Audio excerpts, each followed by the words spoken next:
Good afternoon and welcome to Orange High School for the first of two CVC Fall Sports Media Day sessions here at Orange. Sorry for the little bit of a late start here. Of course, everything crashed right before 12 o'clock and had to switch laptops to get everything ready. We are recording Orange, so we are going to have this for you. Last year, unfortunately, we didn't get to record their interview and they missed out on that. Made sure it was going to happen this time. But glad to have you guys here, Coach. I'm going to start with you, and just go ahead and introduce yourself and the guys you brought with you, and then just kind of give us a quick overview of what we can expect out of the Lions this year. So I'm Coach Stevan. I have my senior captain, Drew, here. I have my junior midfielder, Luke Schmatzer, here, and then I have my senior left and right mid, Gabe Rubenenko. Out of the Lions this year, you can expect a hardworking team, a possession-based team, a team that's going to grind it out every game, give you 80 minutes of soccer, possession-based, and you'll see a very technical Orange team this year.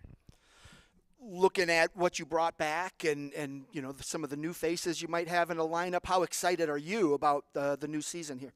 I'm looking forward to it. We do have a tough schedule this year, but I think our guys can handle it. I'm returning 9 starters this year, so we have a pretty deep squad, and I think you'll be hearing a lot about Orange this year. Outstanding. All right, we'll go ahead, and I'll start all the way to your right, my left. So go ahead and pick up the microphone, introduce yourself, and talk about what you've seen out of the squad so far this year. My name is Luke Schmatzer. I play center mid.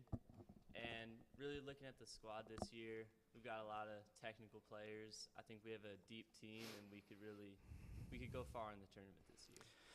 What do you see as this team's strength? I think possession will definitely be our strength this year.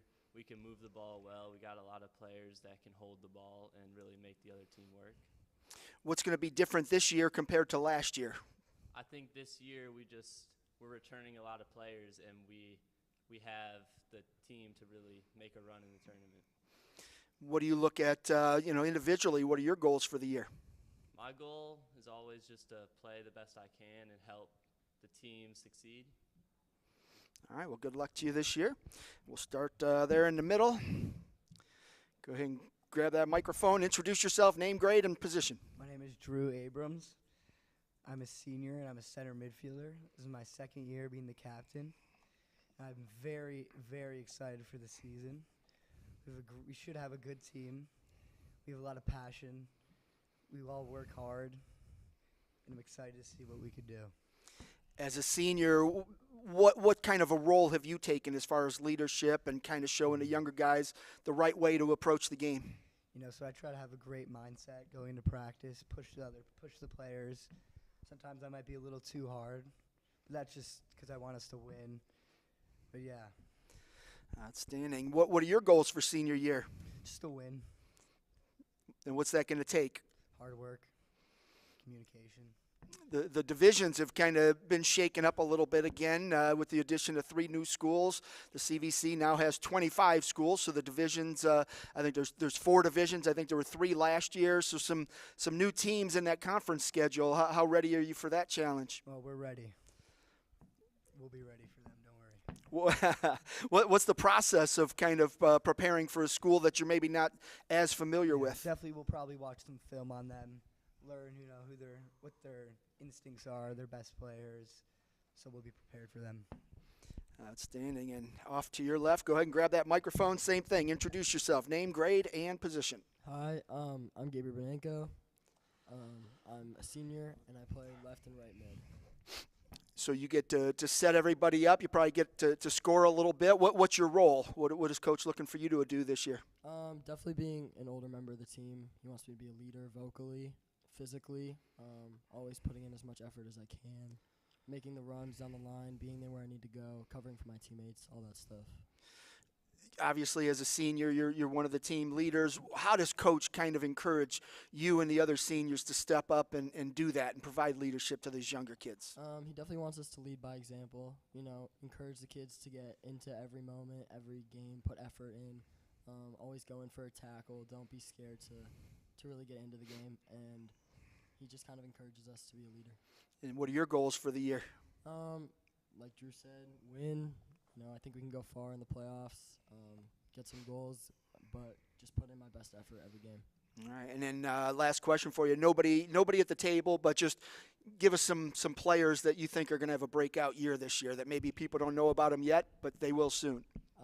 I think Anthony. I think Galnava is a great player. He's great on the ball. He's got a good work ethic. I also think Chris Buckley, his passion carries over for all of us. He gets us fired up. We all love him. Cooper, freshman. Watch out for him. I think he's coming ready. All right. Coach, your seniors gave us theirs. Who are you looking for to have a big breakout year? Yeah, I think Gall Nave is going to have a breakout year. Anthony Spitarelli, Spitaleri, Anthony, Owen, just some returning guys from last year. Adam Saab, and I'm expecting big things from these three as well.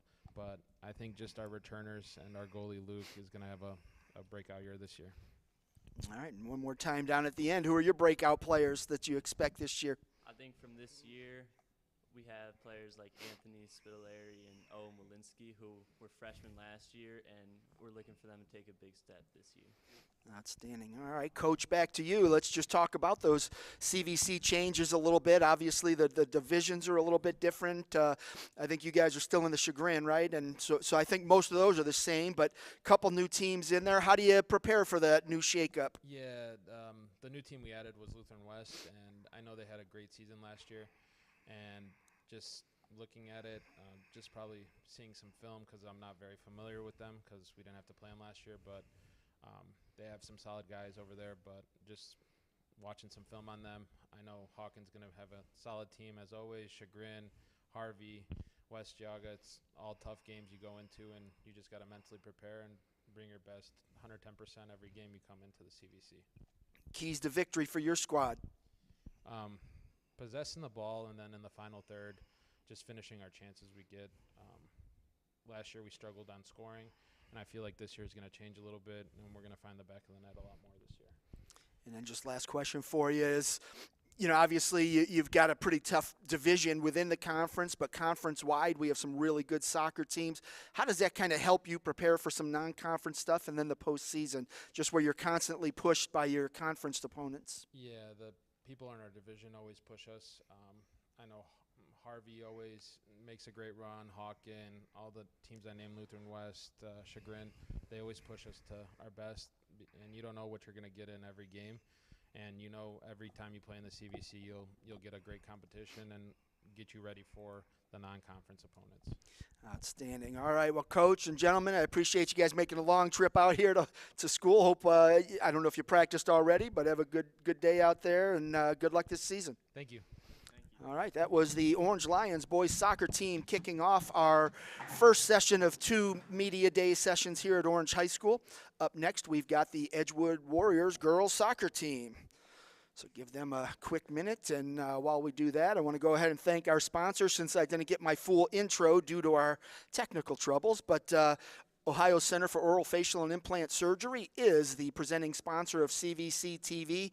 You'll hear a lot about them all season long as we provide our coverage on Friday nights. And we'll be streaming a volleyball and a soccer game pretty much every week as well. So looking forward to all of that. But Coach, go ahead and grab your microphone. Make sure that black switch is up, and just go ahead and introduce yourself. Name and, introduce the players you brought with you, and then just give us your elevator pitch. What can we expect out of the Warriors this year? All right. Hi, I'm Katie Shimmick. I'm the head coach. With me, I have Katie McAllister, Rachel Kimmerly, and Maddie McDonald. There are 3 returning seniors going to be a big part of our team this year. Overall, we lost 12 seniors last year. A lot of the people that we had on the team, those 12 were starters and good big part of the team, but we're shifting some things, new people have stepping up into different roles on the team and leadership roles, especially these 3. So we're excited for the year to come, and all the changes that we're seeing are good changes. 12 seniors. That's 12, yeah. that's ridiculous. That's not necessarily rebuilding. That's just kind of like you might as well change the school name and everything. Yeah. That's a wholesale change. But so how different has it been? Just you got used to those kids for 4 years, and now they're gone, and now you've got all these new fresh faces. How different has it been for you as a coach? Yeah, so this is my second year. So Oh, okay, I so- had them for a year, and their leadership was something that was a big presence, and we all knew that 12 were leaving. So there was people that stepped up, and I said someone has to be that voice, and they each senior kind of took somebody under their wing and showed them the ropes and showed them the positions and gave them the leadership responsibilities even as underclassmen. Awesome. All right, well, I'll come back to you, Coach, after we talk to your players. I'll start out there to your right, so just make sure you've got a microphone. Go ahead and introduce yourself, name, grade, and position. I'm Maddie McDonald. I am a senior this year, and I am their goalie. Maddie, how much did you play last year? Were you the goalie last year as well? I was JV goalie. JV, okay. So moving up, you've got a real important position. How are you handling that additional pressure, not just moving up the varsity, but having such a key role? I'm used to it. Sophomore year, I was varsity, and then somebody came in that was a senior, and they were better, so they ended up being varsity goalie that year, which it's comfortable. From a player's perspective, when you had all those seniors, now they're gone, how different has practice been? It's a little different, but everybody's moving into their positions really good. They're working really well. What do you see as the strength of this team this year? Our communication and our chemistry is big. We're working really well, even with our underclassmen. It's a lot of chemistry still. What are the biggest challenges you guys will face as a team, you girls will face as a team? I don't really see any challenges this year so far. Just going out and kicking the ball. All right, I like it. Good. Well, good luck to you, and I'll come back to you shortly, but good luck this season, and we'll work our way over to this middle. Go ahead, grab your mic, and introduce yourself. Name, grade, and position. I'm Rachel Kemmerly. I'm a senior this year, and I play center back. How much did you get to play last year with 12 seniors? Well, last year I got a concussion, so I was actually out most of the season. Okay, so this kind of a return for you. How exciting is it just to kind of be back out there and hopefully have a whole season ahead of you? I mean, it's really exciting, especially to be a senior and kind of a leader, I guess. But I'm just excited to play. Obviously, with 12 seniors, you knew who the leaders were last year. Who are they this year? I would say us three. I mean, being seniors, I think we're all pretty much stepping up pretty well. What's it been like for you taking on a leadership role? It's been different. I can't lie. I mean, I was used to the seniors last year and kind of guiding off of them, but now I just like to think about what they did well and then trying to kind of do it myself.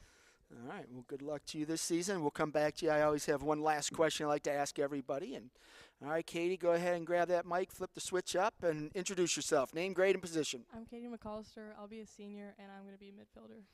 All right. So, Katie, again, same thing. Just that whole group of seniors is gone.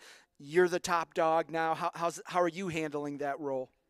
It's definitely different, but I think it'll be good. And we have a lot of aggressive freshmen and underclassmen coming in, so I think we'll do fine. And I do have to imagine that with 12 seniors gone, there's a lot of underclassmen in there. And Yeah. how are they fitting into that mix and They're gelling? doing great. We should have a lot of underclassmen starting and being big roles in our game, so it should be good. What's Coach's game plan? Without giving away any secrets, of course, but how do you guys kind of like to set things up and move your offense? We're hoping to have a strong core and move with triangles and a lot of dribbling up the field and connecting with those triangles. So. All right. Good. All right, so one of the questions I like to ask is, without naming anybody at the table, give us a couple of breakout players, somebody that nobody knows about yet, but soon they will. Olivia Fenton, she played last year, but not as much, so she should get more playing time, and she'll have a big role in our defense and offense. So.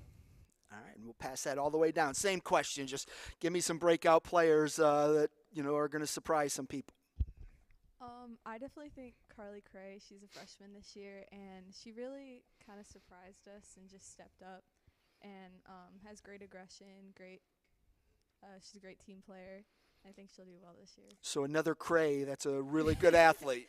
Yeah. Imagine that. Seems to run in the family. Apparently, yeah, apparently. All right. Coach, back to you, and same question. Just give me some of the players that you expect to have a breakout campaign. Yeah, so I've honestly thought about this a lot as the shift during the off season, and I could sit here for like 20 minutes and talk to you about all of them. You said not at the table, but especially these three ladies. They're having a big role in the team. Montana, Estock, again, another key player. Olivia Fenn, I see a lot out of them and their connection going into their junior year, into their senior year as well. So, like, they're the core right now. All right, and we'll come back to you in a moment, but go ahead and give me your breakout players. Honestly, Avery Hart. She's a sophomore this year, and she's stepped up a big time with the position that she's playing, and she has been putting in the work like enormously. So she's definitely a player to watch out for. Okay. All right, Coach. Obviously, the expansion brought in 3 more schools to the Chagrin Valley Conference, and I think you're probably pretty familiar with them, Conneaut, Jefferson, and Madison. I'm sure you've played them at some point over the past few years. Changed up the divisional structure in the league. Has that helped you, or has that hurt you a little bit? I think it's helpful. We get to see teams more than once, and we don't have to travel very far this year, so that's good on all of us. Always. But seeing teams more than once is a helpful thing.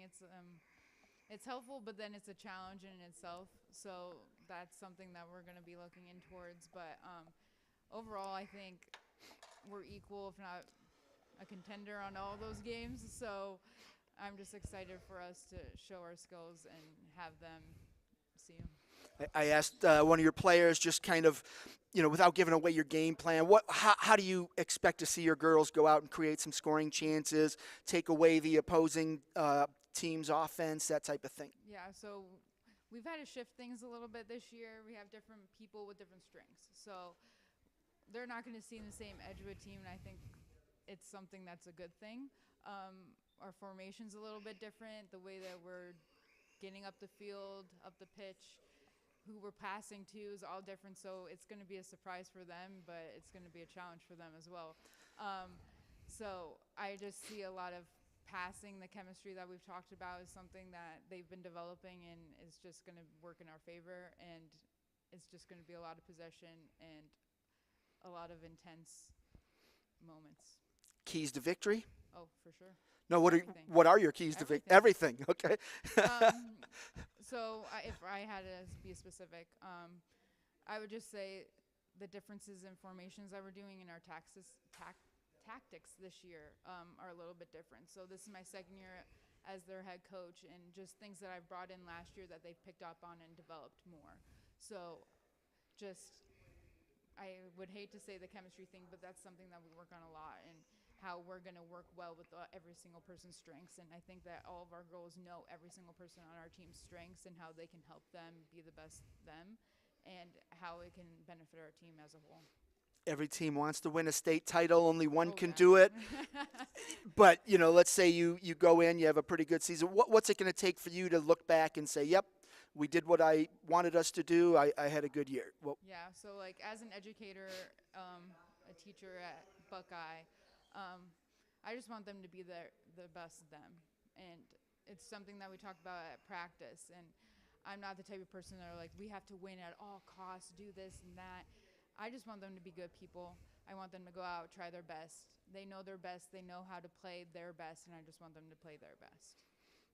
All right, outstanding. Well, I appreciate you all making the long trip out here. It isn't an easy one, but glad you could be here, and best of luck to you this year. Thank you so much.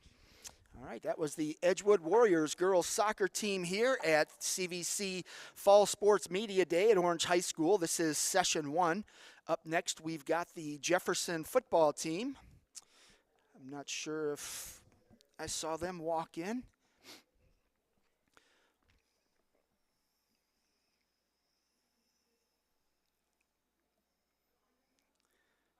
So give us a minute here to see if Jefferson is in the building. After Jefferson, we are due to see Crestwood volleyball. I'm going to take a quick peek and see if we've got Jefferson anywhere near.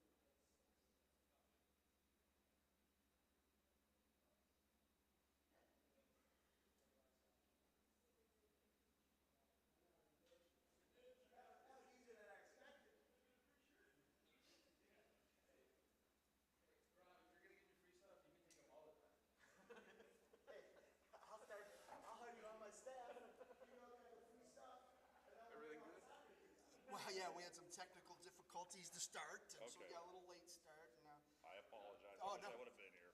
no, it was my cameras crashed, Oh. and then I couldn't get them back on, and so. Okay. I put YSN in the other room so that way you wouldn't. Yep, that's fine. Yeah, I'm waiting on Jefferson. They're up now, and No problem. they're in there getting interviewed. So. Sorry. Yeah. Not all schools CVC with YSN, but I know like Jefferson, Edgewood, obviously us. Mm-hmm. We're all tied to them. Gotcha. All right, folks, so we've got a couple-minute delay here as Jefferson football is being interviewed now by YSN in another room, so they'll be over here momentarily. So we'll have a quick break as we wait for the Falcons here.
Wanda, are you ready?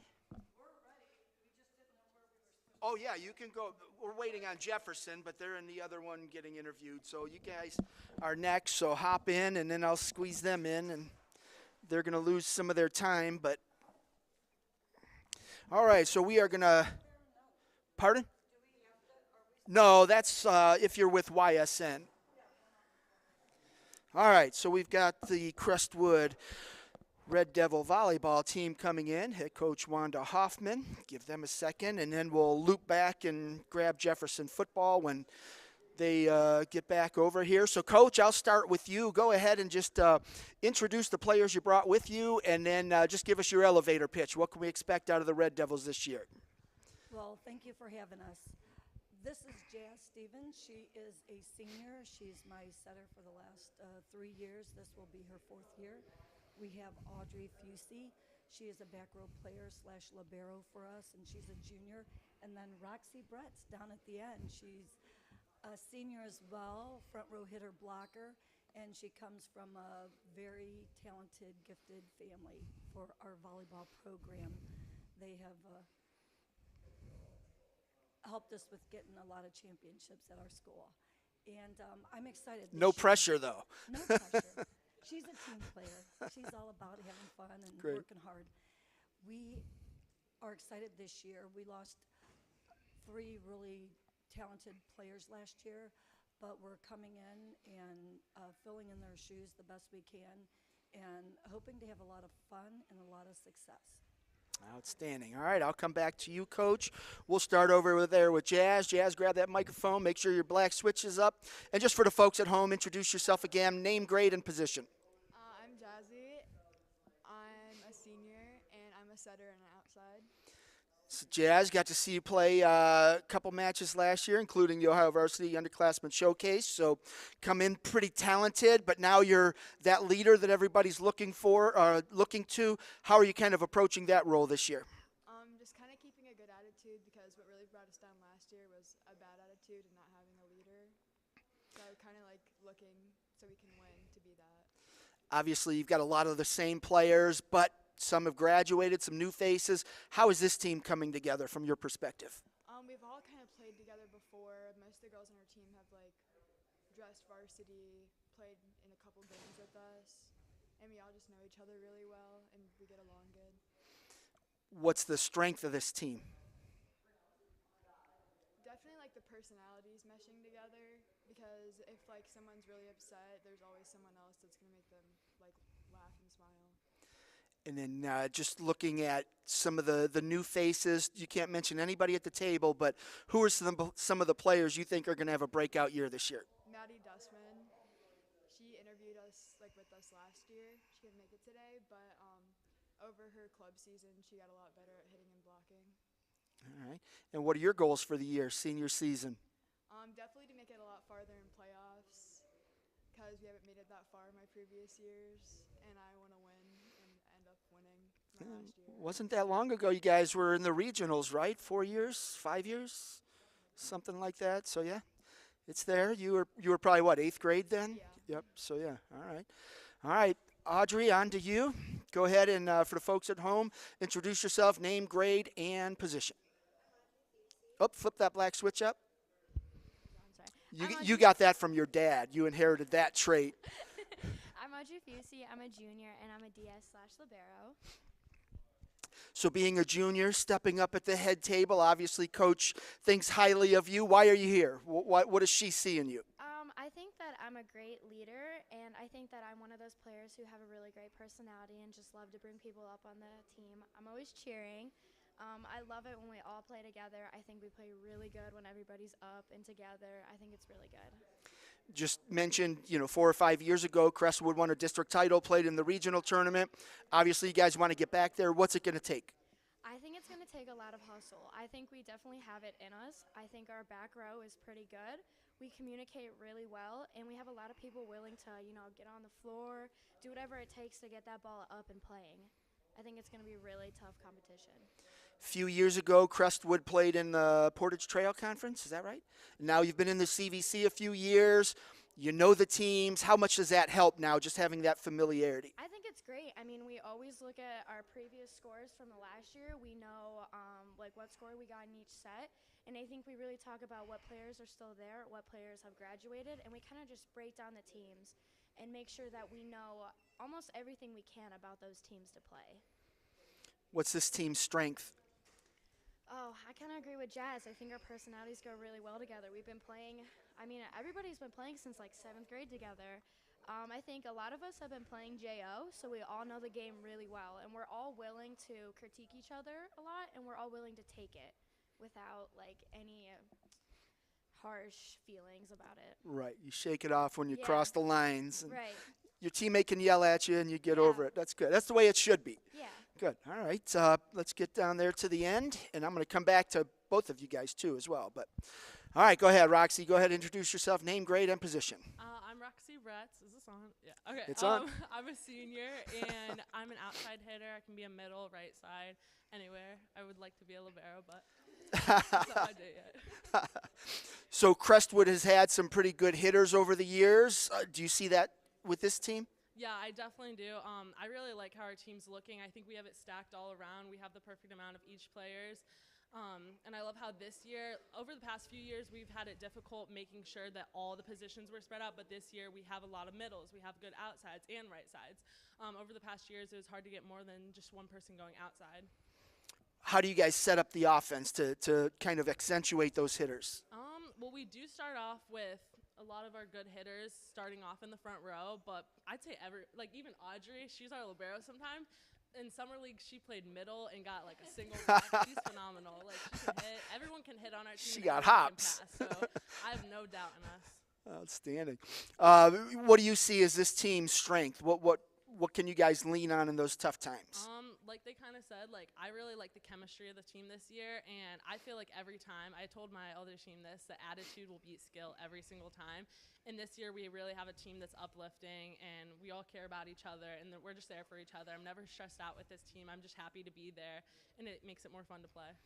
Without naming anyone at the table, since they're here to talk for themselves, who do you think is going to have a big year for the Red Devils? Who's going to come out and have a breakout year? I'd say Hannah Ward. She really gets out there, and she can play almost any position, and it looks effortlessly. Like when she plays it, she can put it anywhere. She knows exactly what she's doing. And she's a multiplayer sport, and she does pretty well in basketball too, but I really like to see that she's playing volleyball. Pretty well in basketball, right? Really good. She's really good, yeah. Yeah, she's one of the top players in the CVC, so hopefully she can bring that to the volleyball court as well. So, all right, and just last one for you is, what are your goals for your season? Individual and team, sorry, I had to throw that in there. Okay, individual. I'm looking to maybe get noticed by a small college. I really care about volleyball, and it's been in my family forever, and I just love playing with teams. I love getting to know the girls. And this year I really want to work on my defense. Coaches have told me over the past years that's something I need to do, and I feel like I've been getting really a lot better at it. And then as a team, I'm just really happy to be here with all of them. Like, I feel like we have a good, positive team and just really uplifting. All right, well, good luck to you this year. Audrey, back to you, and same question. Just who do you see as some players that are going to have a breakout year? I totally agree about Hannah. I think she has the right attitude. She's always laughing and cheering. Her middle hits are absolutely crazy. I mean, you should see them. And like I said, she's not afraid to step in the back row. I think she's an all-good-around player. I'm really excited to see how far she makes it. Outstanding. Well, good luck to you this year. Jazz, back to you. Same question. Give me some players you think are going to have a breakout year for the Red Devils. Yeah, definitely Hannah and Maddie are up there for sure. We did lose our strongest hitter, Amy. So them making up for her loss is really good for us, and now we have two of them. Softball team isn't too happy about losing Amy either, so great athlete. All right, Coach, back to you. You got to hear what your players had to say about this year's squad and their goals and the players they think are going to have a breakout year. Do you like what you hear? I really like what I hear. We haven't named a couple of the players on the team, Caitlin, Kaylee, and Abby and Zoe, our libero from last year. We want to include all of them because it's key to have everybody out there for one another and working hard, whether they're on the floor or on the bench. And Zoe's a quiet leader in the back as a libero, and I think, like they're saying, when they have fun, we've had a couple of scrimmages, and we've done well. We're going to be challenged coming up in our next couple of scrimmages, and I'm hoping that we can step up to the plate and make sure that we hold our own, keep that enjoyment of the game and the confidence in the game. Our couple of scrimmage, we had gotten down a couple of points. We were up by a lot, got down, but they didn't give up. They kept hustling. They kept working for each other. And I think that's going to be key for us. And I didn't mention Mia Callista, but she's also going to be double dutying because she's on the JV team as a key setter for them, but we also are going to need her on the varsity as that extra set of hands, that extra back row play, because she can play all the way around wherever we need her. And that's going to be crucial when you only have 10 girls. And if you're missing some here or there, if somebody's not feeling well or somebody's having a rough time, we're going to need those girls to step in and play big for us, mostly when we go up against these league teams. And speaking of the league teams, like I said, you're now have been in the Valley Division for a few years. You've grown some familiarity. I think they changed it up just a little bit, but most of the teams are the same. And then when you look at the regional tournament, you go back 5 and 6 years, Crestwood, Grand Valley, Berkshire, Cardinal, Kirtland. I mean, that's 6 years of the Valley Division winning a district title. So you know you've got to come to all of your conference games ready to go. Is that something you preach to the girls? Well, first of all and foremost, we need to make sure that we play our game and do what we need to do to be successful. We can't take plays off, and you can't get down, and you can't get overconfident. When you're up, you don't need to embarrass another team, but you need to stay focused on your game and not let sets drop just because you may have beaten somebody pretty handily the first set. you have to win the 3 sets to win the match, so you can't give up. Also, too, each girl, like they said, they feel very confident with each other and can hold each other accountable, but a lot of it has to come from within. You can't let your team down by playing selfish or thinking about your last mistake. You got to shake that off and go on. I know a lot of the teams, I know Audrey had mentioned people playing JO. I know a lot of the programs that we face, just about everyone is focused on volleyball. That's their number one sport, and that's what they're looking for to go to college with. And most of their players from A to Z are playing a high level of JO competition. And so that's what you're going up against every year, year after year after year. And that's where we need to get to. I'm hoping that we surprise some teams, but like last year when I said I was hoping we'd get above Cardinal, we did. They still gave us a really tough match considering they had lost a lot of players.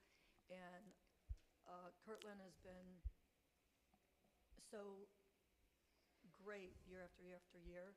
So we have to really try to give them a run for their money. And Berkshire always seems to get ahead of us somehow, some way. So I'm hoping that we can figure out a way to get past these opponents that we have not been successful with since we've been in the CVCA. It is a challenge, and Yes.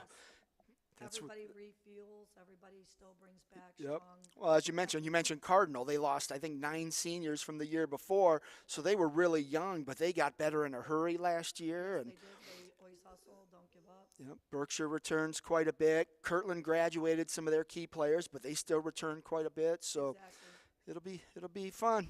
A lot of fun. It's a challenge, but yeah, I appreciate the Red Devils coming out, making the trip, and I'll see you on the court here We summer soon. appreciate you. Thank you All very right, much. thank you. Good luck to you. Thank you. All right, that was the Crestwood Red Devils here at CVC Media Day out at Orange High School. This is session 1 of 2. We will have another session this afternoon. Up next, we've got the Jefferson Falcons football team, one of the new schools in the CVC this year. Jefferson made a incredible run to the state Final Four, correct? State Final Four last year, so obviously coming in, trying to build off of that year, and in a new conference, they'll have an opportunity to do that. A lot of old faces, a lot of rivalries renewed with those Ashtabula County schools. So, Coach, I'll start with you. Go ahead and grab that microphone. Introduce yourself, and then introduce the guys that you brought with you. Sure. I'm Brandon Hanna, the head coach of the Jefferson Falcon football program. Next to me, I have Luke Funtash here, senior running back. Number 2, Caden Heinley will be at quarterback, receiver, and defensive back for us. And number 1, Cage Bozar, headed into his junior year, will be a quarterback, receiver, DB for us. All right, and when you look at, obviously that run last year, that's, what everybody dreams of doing, and you guys came up just a little bit short there, but what was that like, and how has it kind of inspired this group of kids to say, you know what, we've been there, we can get there again? Yeah, sure. I mean, we're still, being a young coach, I'm still trying to find the balance, right, of, we reminisce on that season all the time. It still feels like yesterday to us. Can't believe we're going to kick off week 1, next week. But, it was a heck of a ride. Kids bought in, the staff was bought in, and we did what's never been done in our county. And, now it's, we try to take some of that momentum, try to keep that belief system and bring that same culture into this year. And we're looking forward to, kicking off at Girard and figuring out who we are early on. How many returning starters do you bring back? 3. Well, kind of 2.5, 3. We had Luke Funtash started at linebacker and running back for us. Anthony Shank was mixed in the linebacker rotation, and then Jensen Yarosh, our kicker, is back as well. And I'm sorry, and then forgot about my guy down there, Cage Bozar, did start for us at receiver and defensive back. So we got 4 guys back, and it's a fresh start. So it is a lot of new faces that, yes. But coming off that momentum, you hope they can, at least be inspired by it and just realize that it's within their grasp. Yeah, sure. A lot of these same guys, even the young, we're very young. We have some good young skill guys, and their time will come. But they're going to have to step in a little earlier than expected. But yeah, they were in the locker room, and we're going to try to use that same blueprint. All right, I'll come back to you, Coach, but let's start right there to your left.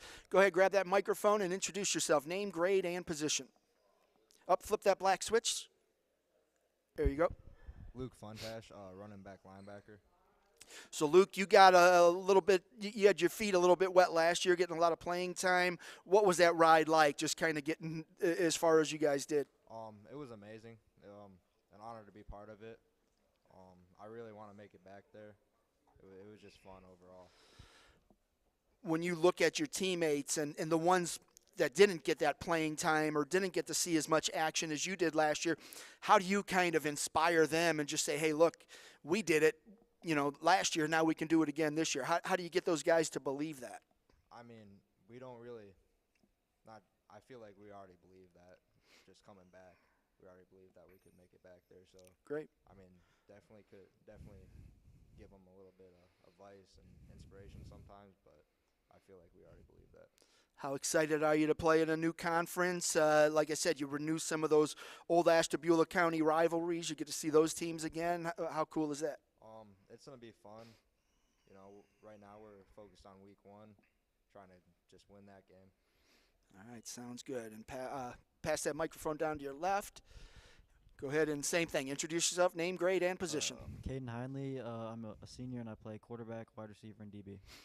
Caden coming in, obviously, as the quarterback. You're going to have a key role, getting your feet wet for the first time in depth. How nervous are you? Are you anxious, eager? I've been in high-pressure moments before, and I think all I got to do is go out and play football and trust the guys around me. What did you learn from last year's quarterback that's going to help you kind of settle in?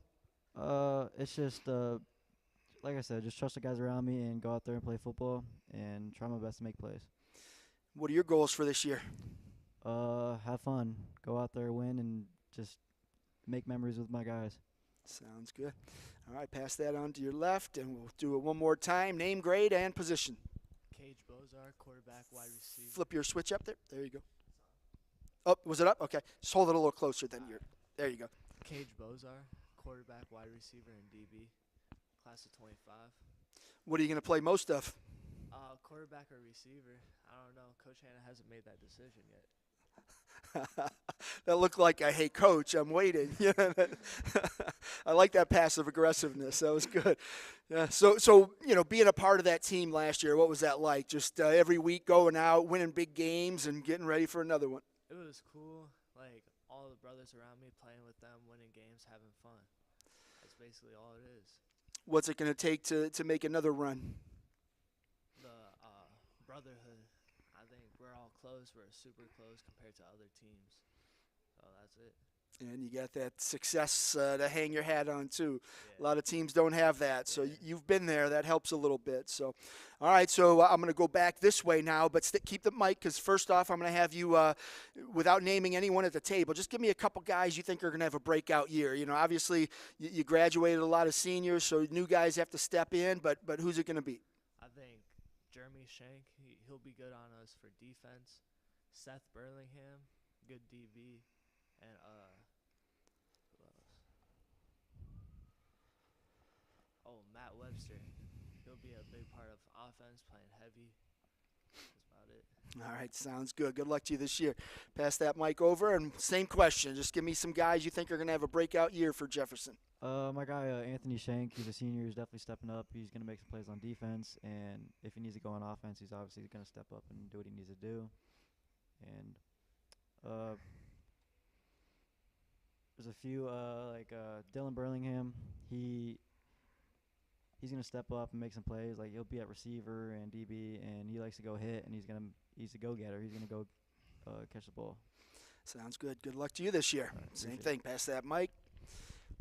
And same question. Some breakout players. For me, my two best friends, they came to play with us this year, Braden Dietrich and Brandon Truckee, both super hardworking kids. And then on my O-line, I like both our guards, Jose and Dylan Jacobs, both two hardworking kids, just gritty people. I hope they do good. Outstanding. Good luck to you this year. All right, Coach, back to you. Obviously everyone's going to think Jefferson and the run you guys made, and what you've got to get these guys to understand is that appreciate that moment, appreciate the accomplishment, but this is a new team, a new chapter. We've got to write our own. How do you get them to appreciate what they accomplished, but know that was just another step to the ultimate goal? Yeah, sure. To be honest, it's a great question that I'm still figuring out. Honestly, every hour I'm checking in on a video, just listening to some of the all-time, great coaches and seeing, what they do after, having great seasons. But, I think for us, we still have some of those guys from last year's class that come around, hang out with us. They've been in camp with us and still pouring in, right? So a lot of that same identity, that same belief system, is still here. And for us, it's a great moment again, lifelong memories, but it's time to reset. And the good thing is a lot of these guys have been in the locker room, throughout that process, that 2-year process since I got the job as the head coach. And something's going right. We went from having 6 or 7 juniors last year to 13 seniors this year. And the big thing with that is, they're older kids, right? And you need some age and some strength in the lineup. But the other thing is it's fresh. It's brand new. Some of these guys missed a few years, and we're just putting things together. And our schedule is kind of flip-flop, than how it's been the last 2 seasons. Right off the bat, we're playing the number 3 team in the region last year, and week 3 we go to Beaver Local, who was a number 2 team in the region. So it feels like we're right back to week 12, and I guess we're gonna find out early who we are, and if we get knocked down, we'll figure out a way to get up like we've done in the past. And so we're relying on our culture, and we're relying on our belief system. Being new to the CVC, and I know we did a little story on you already, just kind of preview, Sure. What do you like to do offensively, defensively? What kind of formations do you run? How do you, like to get the ball into your playmakers' hands? Yeah, honestly, we try to simplify the game as much as possible. Not a crazy, huge X and O guy. It's, you move pieces around based off what you see on film. But, there's no secret. We're pretty multiple. We run a little spread. We will go some double tight, some 2-back. It's really week to week or drive to drive at sometimes. And defensively, we're in a 3-3-5. We're a smaller team. We don't have a lot of kids. We don't have a lot of size. So we try to use the speed that we have as best we can and, get guys comfortable so they can fly around to the football. Outstanding. And then just, obviously a lot of people are going to be like, well, we were there last year. We expect it again. And, fans kind of aren't there. They don't understand what it takes. But Sure. How do you temper the enthusiasm that maybe these new fans have, the excitement that they have, while also saying, hey, we're young or younger. Sure. We've got a lot of holes to fill. We still have the same goals. But how do you Absolutely. balance all of that? Yeah, again, it's a learning curve for me. But the thing is, there's a lot of excitement that comes with that, right? And there's a target, whenever a team has a good season, and we understand that. But we're in a funny situation. We had 26 kids last year. 13 of them were seniors. Wow. Right. So at the same time, there may be a target, on our back, so to say. People do realize we only had 26 kids and we lost half of those guys, right? So it's that target. It's probably that target that people want to, come see. Gerard's probably looking forward to seeing us next week. But it's to me, our focus is in-house, and my job as I guess the leader of this program is to make sure the staff and our players are speaking the same language, and we focus on within and focus on each other, and we're just every day trying to establish deeper relationships, deeper connections. And hopefully by the time the season kicks off, we're ready to play for each other and do whatever it takes to, right. Hopefully get back. Outstanding. All right, Coach. Well, I appreciate you guys making the trip out here, and congrats again on that run. It was fun to watch from afar, and best of luck to you this year in your first year in the CVC. Awesome. Thank you very much. Thanks for all you do. Sure. That was the Jefferson Falcons out here at CVC Fall Sports Media Day. This is session 1 at Orange High School. We will have 2 sessions for you. Up next, we've got the Chagrin Falls volleyball team, followed by the Orange football team, Edgewood girls golf, Orange boys golf, West Geauga football, Cardinal football, Jefferson boys golf, Hawken boys golf, Jefferson girls soccer, Orange girls soccer, and Hawken football. And then I'll have a quick break to eat one of my granola bars, and then we'll be back at it for the afternoon session. So, okay, here we go with the Chagrin Falls Tigers. Coach, I'm going to let you start off, introduce yourself and the girls you brought with you, and then just give us your elevator pitch. What can we expect out of the Tigers this year? I'm Coach Kelly Holtz. Flip your there you go. You might have to hold it a little closer. There you go. Yeah, I'm Coach Kelly Holtz. I've been here coaching with captains with us. I have senior captain Clara Ives, senior captain Peyton Pierce, and junior captain Audrey Holmes. All right, an elevator pitch, the most important part. Oh my gosh. Yeah, I don't want to disclose too many of our secrets. We're having a fantastic time. This has been a slow build to get to this point. We've all been waiting for it. We're really, really excited. We've got a very deep bench, a lot of versatility, a lot of different skill sets, and mostly we're having a great time and getting along and enjoying our volleyball. So I'm hoping the season's not going to spoil that.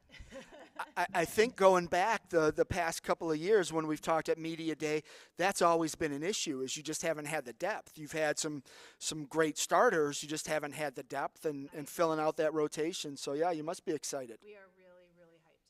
This is the first year we've had to, for our team selections, we've had to not accept everyone. So always bittersweet. So we've been able to just really embrace the fact that everyone wants to play volleyball now at Chagrin Falls, and that's a really, really cool thing. That it is. And our middle school teams are thriving. So we're just really excited about where we're sitting, and it's been a lot of hard work. These girls have put in a ton of hard work in the off season, mostly in building our community. It's not just in building ourselves, but we build our community, and then we reap the benefits by having, our young kids that are coming up, our freshman class coming up. It's the first time ever we had, I think we had 13 on our 8th grade roster last year. We had 2 that transferred to different high schools coming in. We still had 16 kids come out as our freshman group. That's more than we had playing on our 8th grade team. So it's a pretty incredible experience to have kids that say, hey, I want to play volleyball, I want to be a part of this group. This is a lot of fun. And it's just a compliment to what they've created and the culture that they've wanted to embrace. And everybody wants to be a volleyball player at Chagrin. It's pretty cool. Build it and they will come. Yes. So here you go. All right, Coach, I'll come back to you. But Peyton, go ahead and grab your microphone and make sure it's on. And I'm sorry, Claire. Oh, gotcha. Claire or Clara? Clara. Clara. Okay, Clara. We're going to start with you. Go ahead and introduce yourself, name, grade, and position. Yeah, I'm Clara Ives.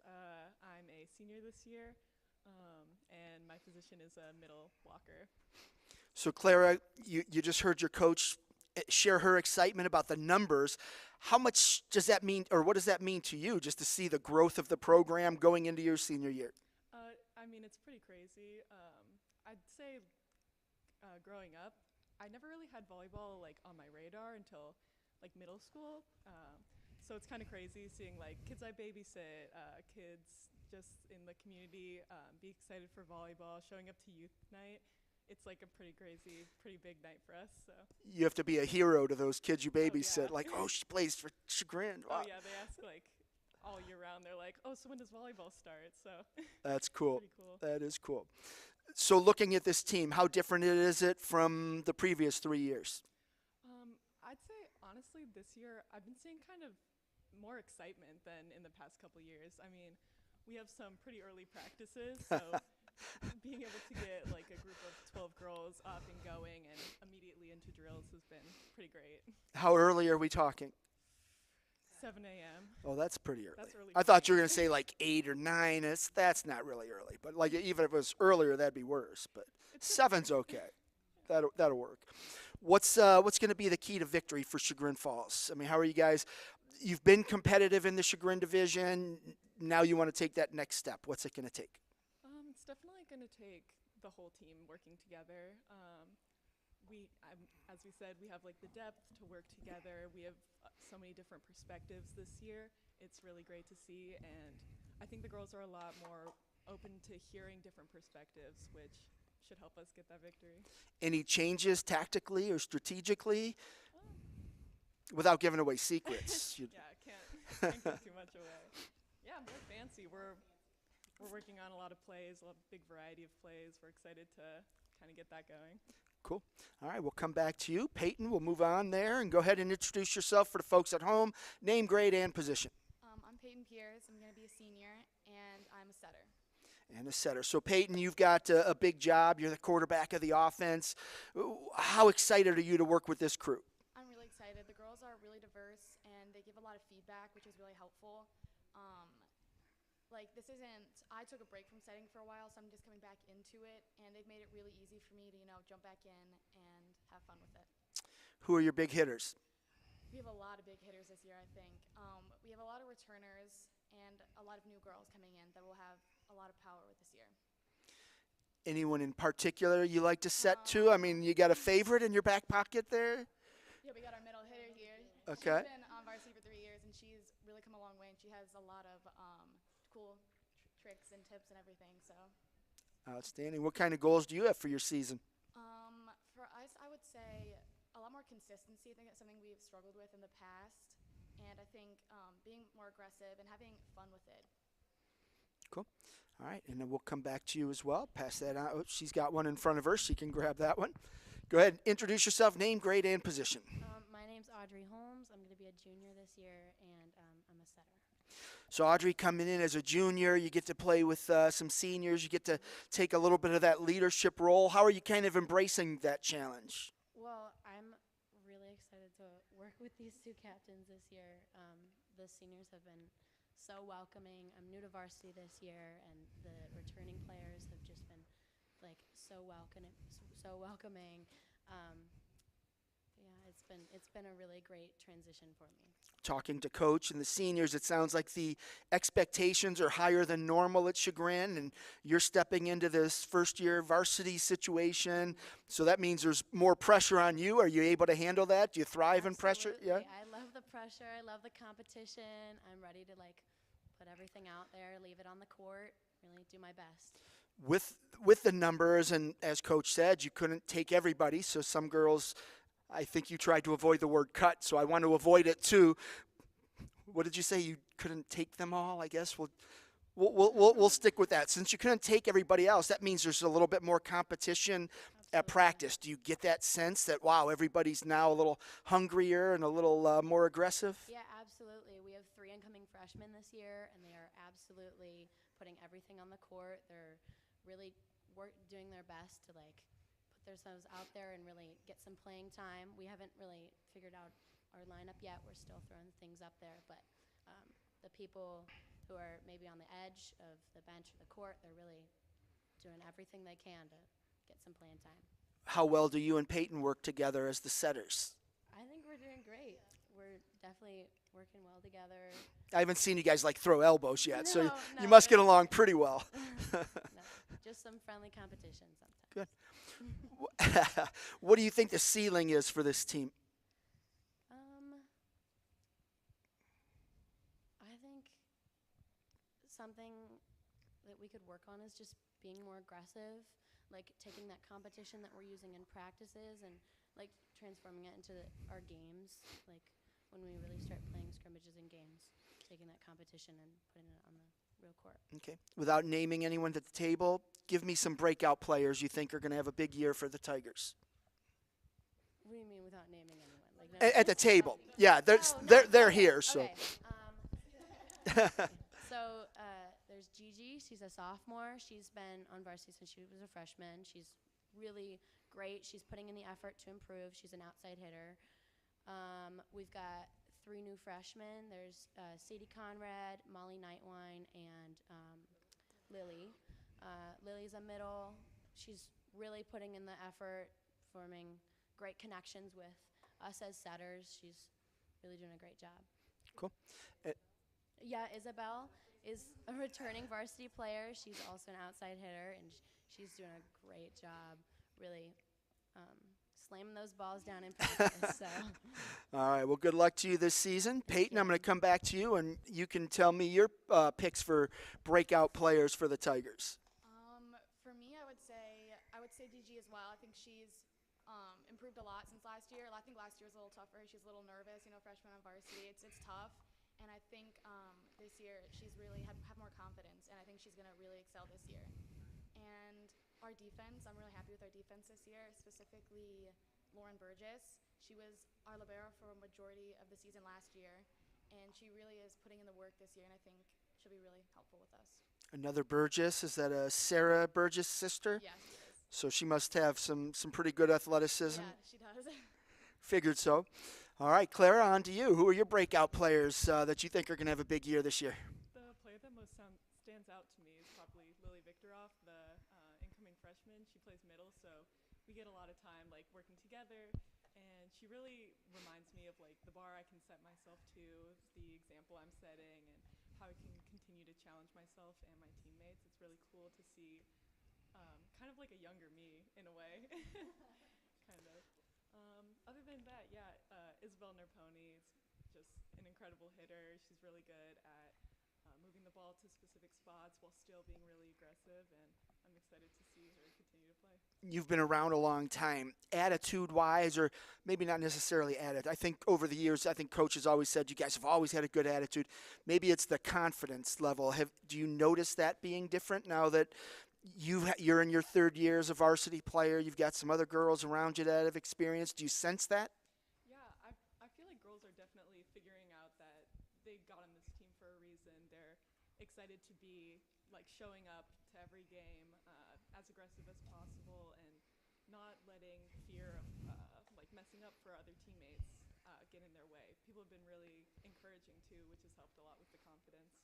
Great. Good luck to you this year. All right, Coach, back to you. And, now, you said it that you've got a lot of new talented players, but hearing the girls, most of their breakout players were all underclassmen. So We have a lot of returners. I think everyone's just always surprised when the young ones make a mark at this high of a level so early on. It's easy to talk about them because you're just like, wow, we all love youth, right? Like Right. the young ones coming on. But no, we have some amazing seniors that are coming back, and they've known that this group's been coming down the pipe, so they've raised their bar so that they can match them in skill. This group has a ton of fun together. I mean, if you just follow our Instagram account, you'll see. I mean, they just Now I'm gonna have to do that. enjoy each other and do fun things, and it's not just about the volleyball, which only makes the volleyball that much better because they're spending that time making that connection, that team bond. The captains this year organized our team going down to Miami of Ohio, and we got a fantastic camp experience down there. We took our entire high school program, we were the only school that did that. We had 4 teams down there, even though high school only has 3 teams. And it was just an amazing experience for them to kind of get to know each other in a different setting, to see a campus. The fantastic coaching staff down there, and of course their players are down there. So that was really neat to just kind of get a different perspective of what volleyball could be at the next level. It's amazing how much faster it is. Oh, yeah. So much fun. Well, and bigger. They're all bigger. Oh, you're right. They all grown bigger. That they do.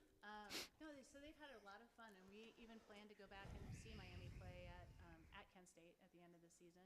Go Flashes. Now they know these athletes and are connected with them. So it's just been a really great experience, and we enjoy our sport from many, many different perspectives and angles, not just what we do on the court. And these girls just completely have embraced that, and it just is a joy to be around. And there's so few things now, it just feels like they're completely joyful, and they don't make it work. For me, as my job is so easy because they just make it fun, and they contribute. It's not me imposing my will upon them.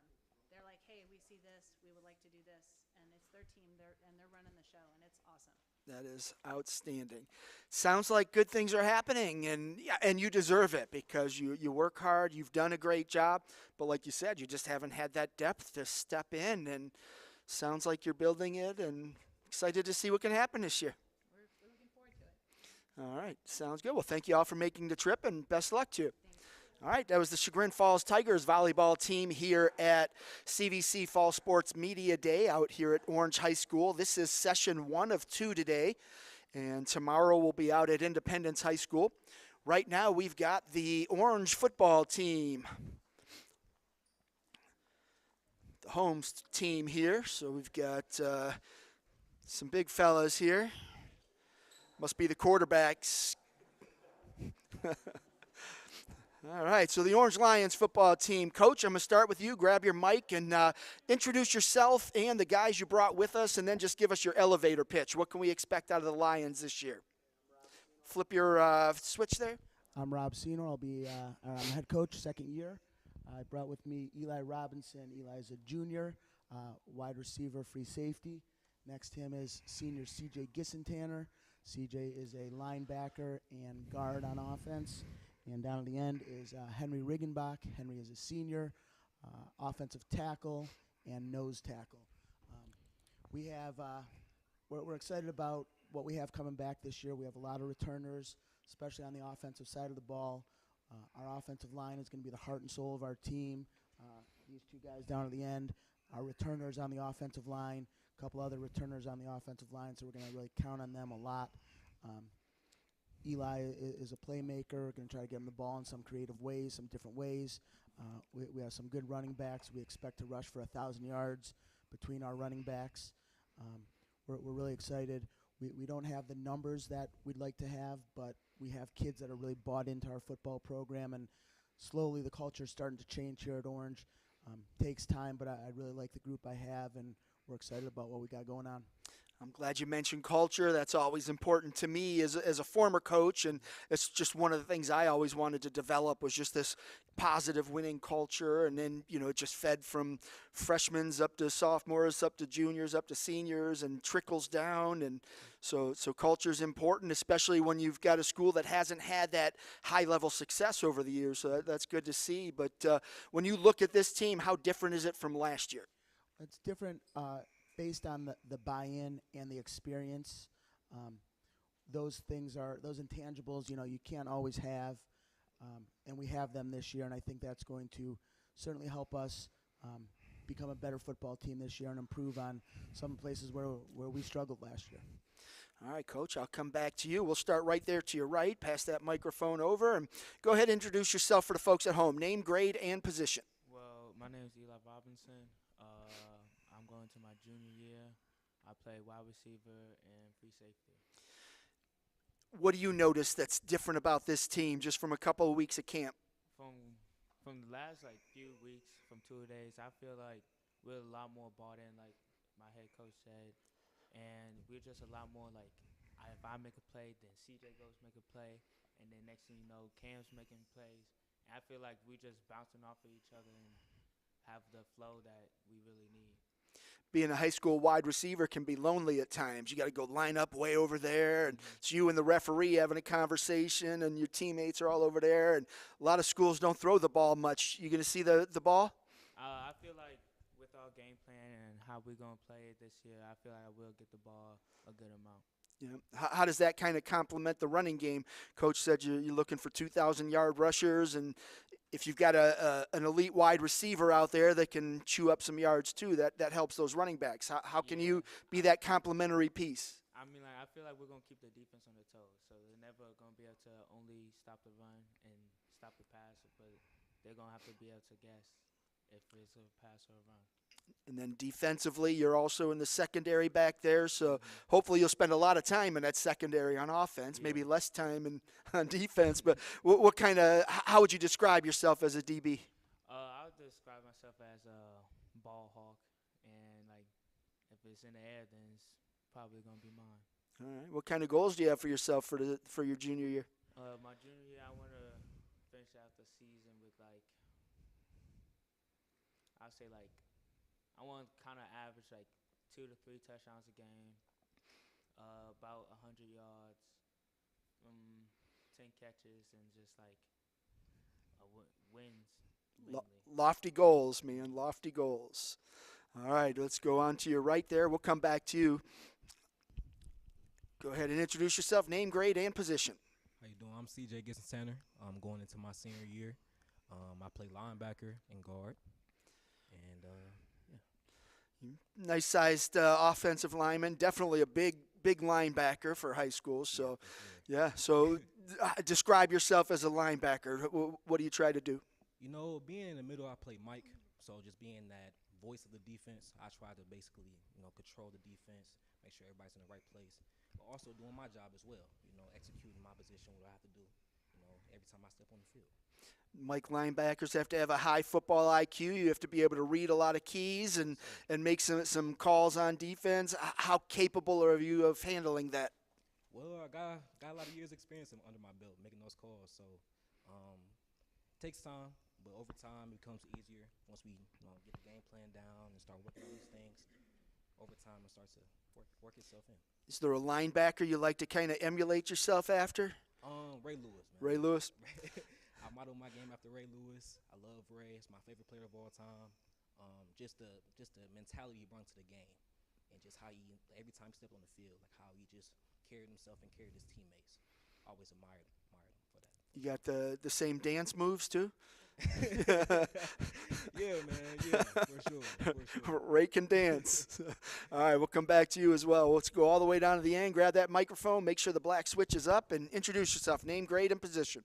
My name is Henry Ringenbach. I'm a senior. I play guard on offense and a tackle on defense.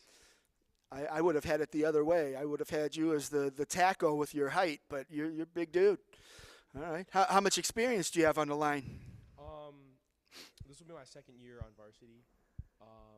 So I'm one of the guys returning the O-line. I think that's one of our strengths is the amount of people we have coming back to O-line and just working with that offense.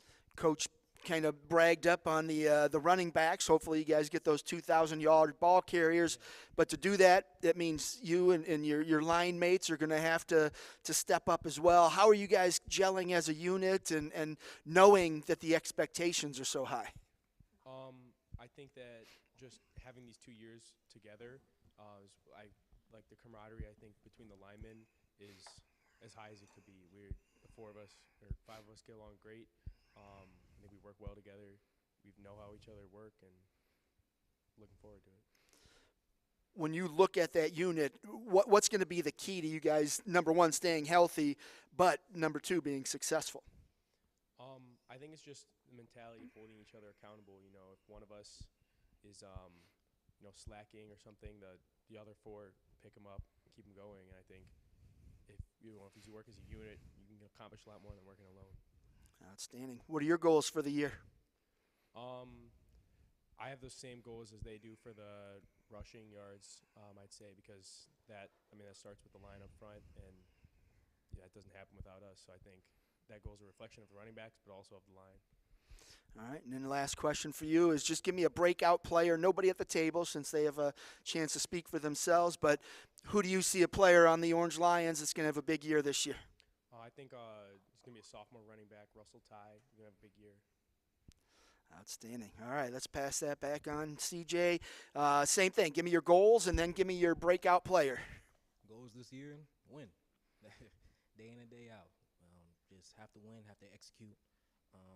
My personal goals will probably just lead, man. You know, from last year, just being a senior now, just have to lead my team, go out there, execute. That's pretty much. All right, well, good luck to you, sir. Back at you here, number 3. Those numbers are hard to read. You guys are a play-by-play announcer's worst nightmare with the funny numbers. But go ahead, give me your goals and your breakout player. So my breakout player is probably going to be senior Cam Evans. And I feel like he's going to be a breakout player because this is his second year on varsity. And I feel like he's gotten a lot better from last year. So. All right, good luck to you this season. Coach, back to you. Now you've had a chance to listen to your guys. You've seen them at practice. You know their work ethic. You know what they're capable of. But now you got to hear them kind of give their perspective on the season. What do you think? You know, we have team council, and all 3 of these guys are on team council.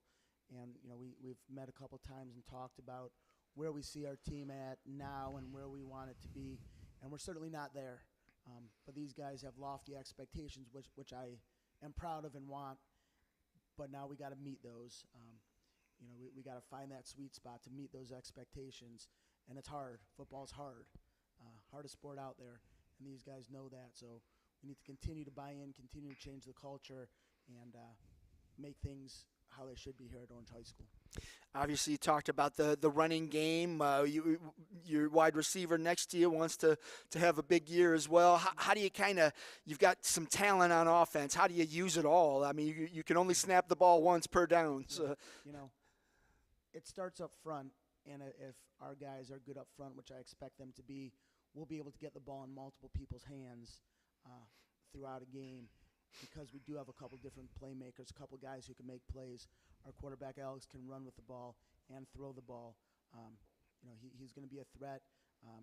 Eli and Cam and then a couple other young receivers are going to step up.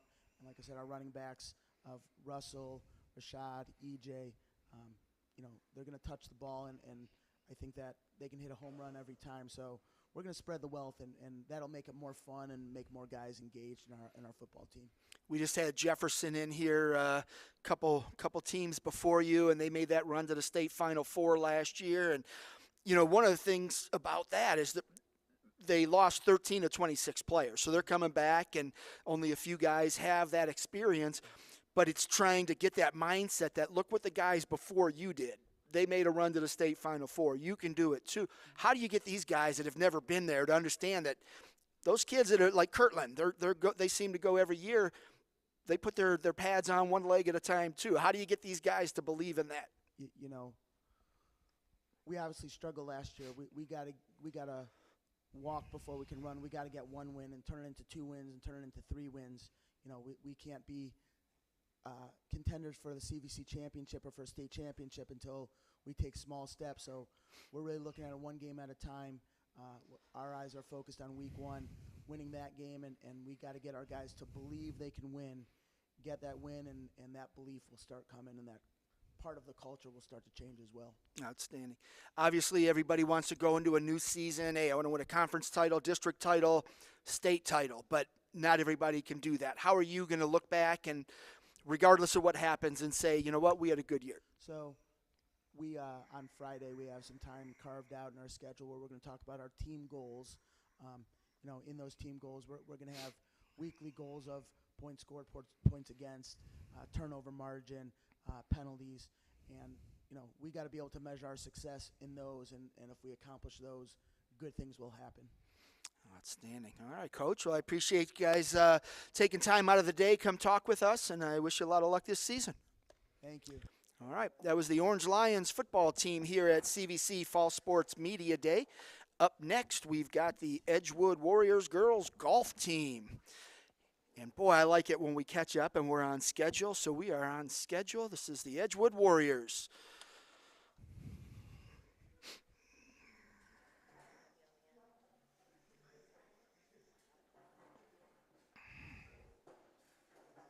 Edgewood girls golf, correct.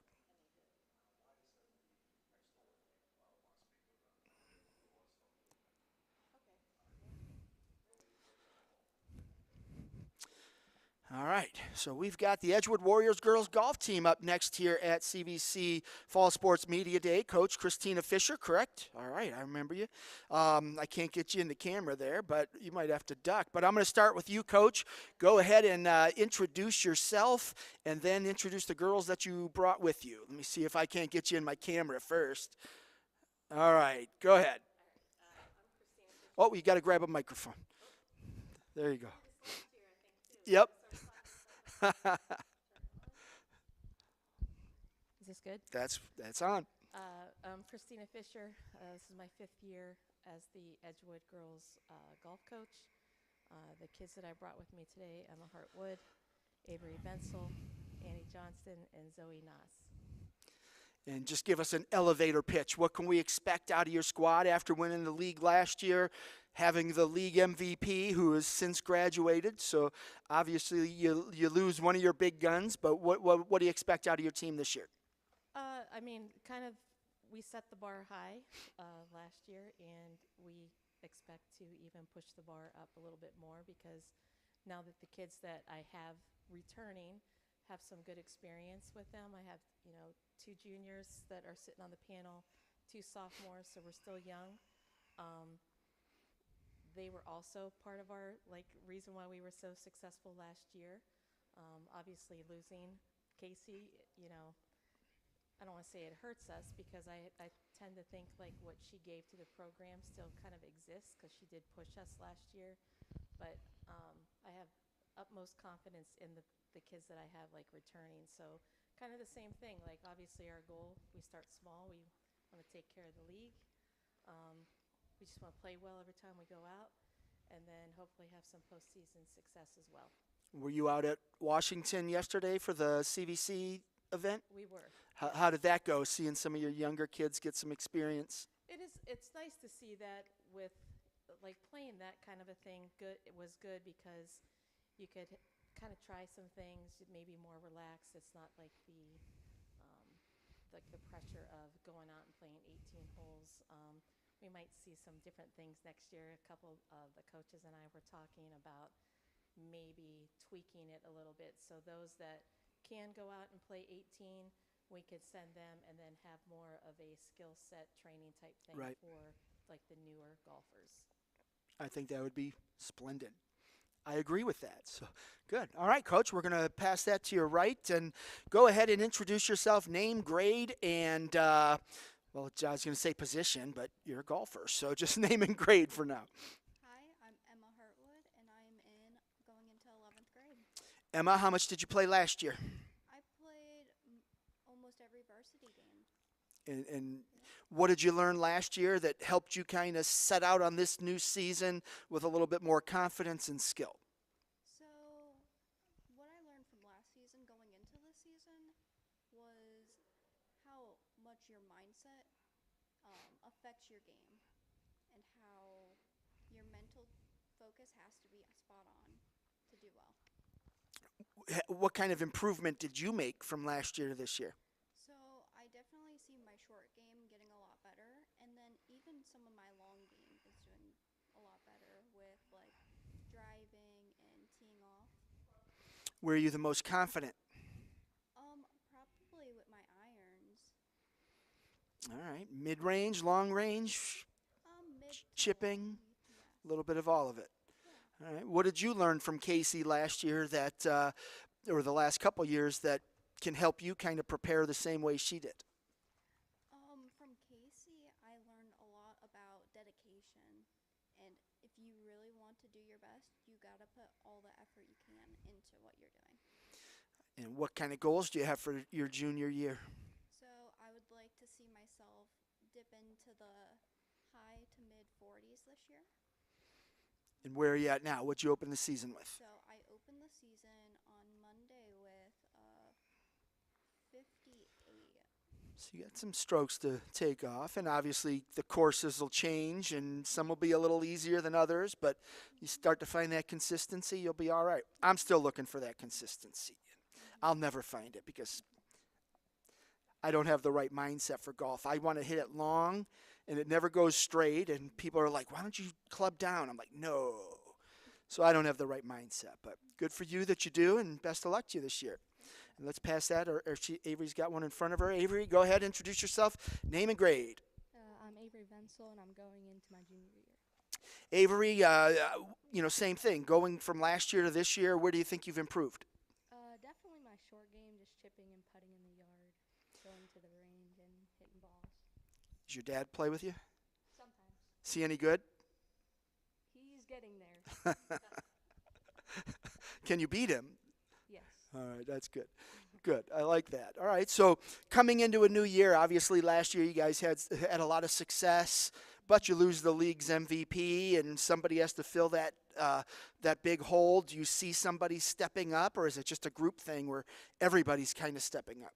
Yeah, it's definitely a team sport. Today we needed our number 6 to come in. We were tied, and she came in and shot better than her 5, so we won.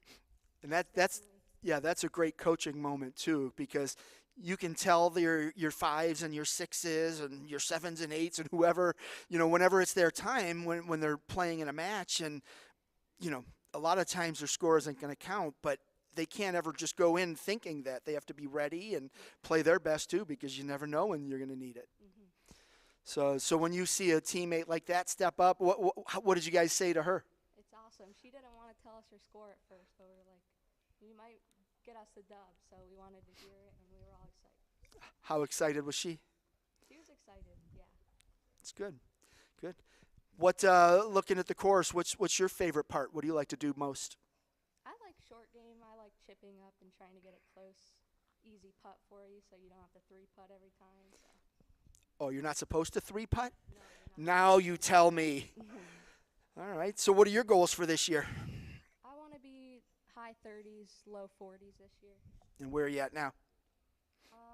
I'm around low 40s. Oh, so you're getting close. Yep.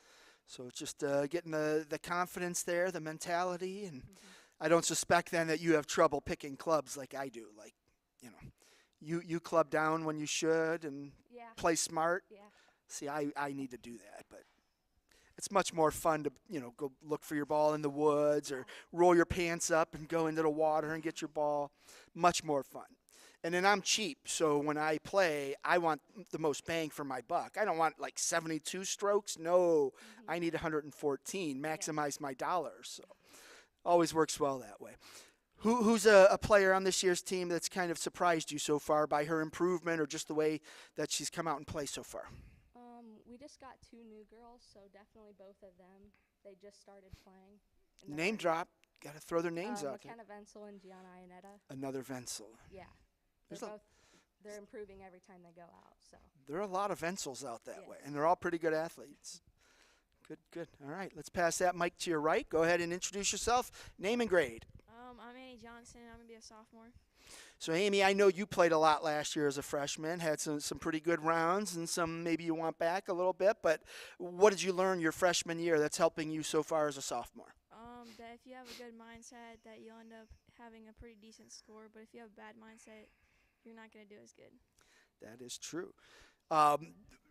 When you lose a golfer like Casey, she meant so much, not just to the golf team, but to basketball as well. And she was just a phenomenal athlete, great kid at Edgewood. And what did you learn from her that's going to help you in your high school career? That, like, even if you have a rough first couple holes, that there's still a lot of golf left, and you can always make up for it. When you competed yesterday, the clinic and the 9 holes, is that a format you like? Is that good for kind of younger golfers to kind of get their feet wet? It's like good for younger golfers, but sometimes it's like harder on you because you just want to go out and play like by yourself with your own balls, but then you have, like in a scramble, you have to use someone else's. Right. And so with your skill level, you're probably looking forward to next year if they tweak it a little bit, let you go out and play 18. Yeah, I agree. But, yeah, I think that would be great. Just give those younger kids, the inexperienced kids, that chance and let you guys still go out and do your thing. So what's it going to take for you to make a big run toward districts, maybe state?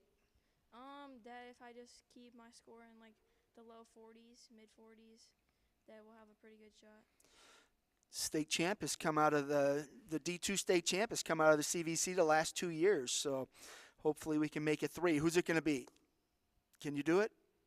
I think we can. I'd like to see it. That'd be fun. So, all right, what are your goals for the year? High 30s, low 40s. And you're low 40s now, so you're pretty close. Good. All right. Well, best of luck to you. And all the way down to the end, go ahead and grab that microphone and go ahead and introduce yourself. Name, grade. Up, flip your black switch. There you go. My name's Zoe Nelson. I'm going to be a sophomore. How much did you get to play last year? I played at every match or tournament. Okay. And so what kind of was it good experience that you gained, or you've got to kind of take a couple steps back and to move forward? It was definitely a good experience. It was nice getting to play with new people every time we go out. Now that you have that year of experience, are you a little bit less nervous out there? Yeah, 100%. I feel more comfortable on the course. What's your favorite part of the game? Definitely my irons. I like going with my mid-irons. Good. All right. And how's the putting game? Pretty good. 3 putting? No. That's good. But see, you're paying more per round now. Not that you're paying, but see, you got to always. My thing is, I'm just cheap. So the more strokes I get, it's better. And my friends are like, "No, that's not how it works." And I said, "That is how it works." And I like it that way. So I feel more, accomplished that way. I'm like, look at how many strokes I had. Woo.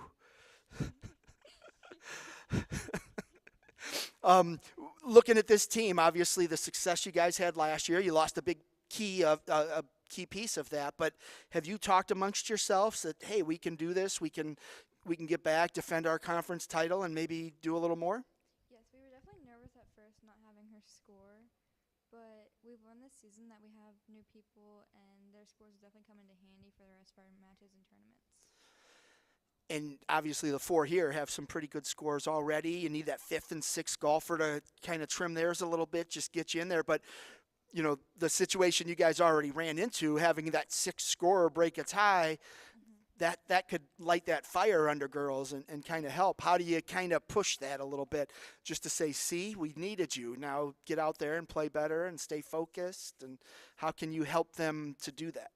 Definitely show them, like, when we go out with them, like, playing with us will help them, like, lower their scores, and they just, like, focus on the game and what they're doing. And, like, instead of, like, just, like, going out, like, for fun, to take it a little bit more seriously, as if you are going to go to a match or a tournament and know that your score is going to be needed. There are, in each match, you're paired up with a player from the other team. Same with the tournaments. Do you like that format? Do you talk to the other golfers, or do you just kind of stay focused and I got a 6, what'd you get? And just write your score down. It's definitely fun to engage with your golfers so you don't have a boring match, and it helps you kind of focus more sometimes, unless just like walking normally, and it does get boring if you're just not Right. engaging with anyone else. It's nice to meet kids from the other schools, and if they hit a ball in the water, you get someone to laugh at, that kind of thing. But good. All right, what are your goals for the year? My goals are to stay like mid-40s, get down to low 40s consistently. All right. Well, I wish you luck in achieving your goals this year, and to all of the Edgewood Warriors, good luck. Great season last year. Hopefully you can duplicate that and kind of build off of it. So thank you for coming out. Coach, thank you. All right, that was the Edgewood Warriors girls golf team here at the CVC Fall Sports Media Day. This is session 1 at Orange. We have a few teams left. Orange Boys Golf is next. I don't see them yet. They might be in with YSN. And then we have West Geauga football.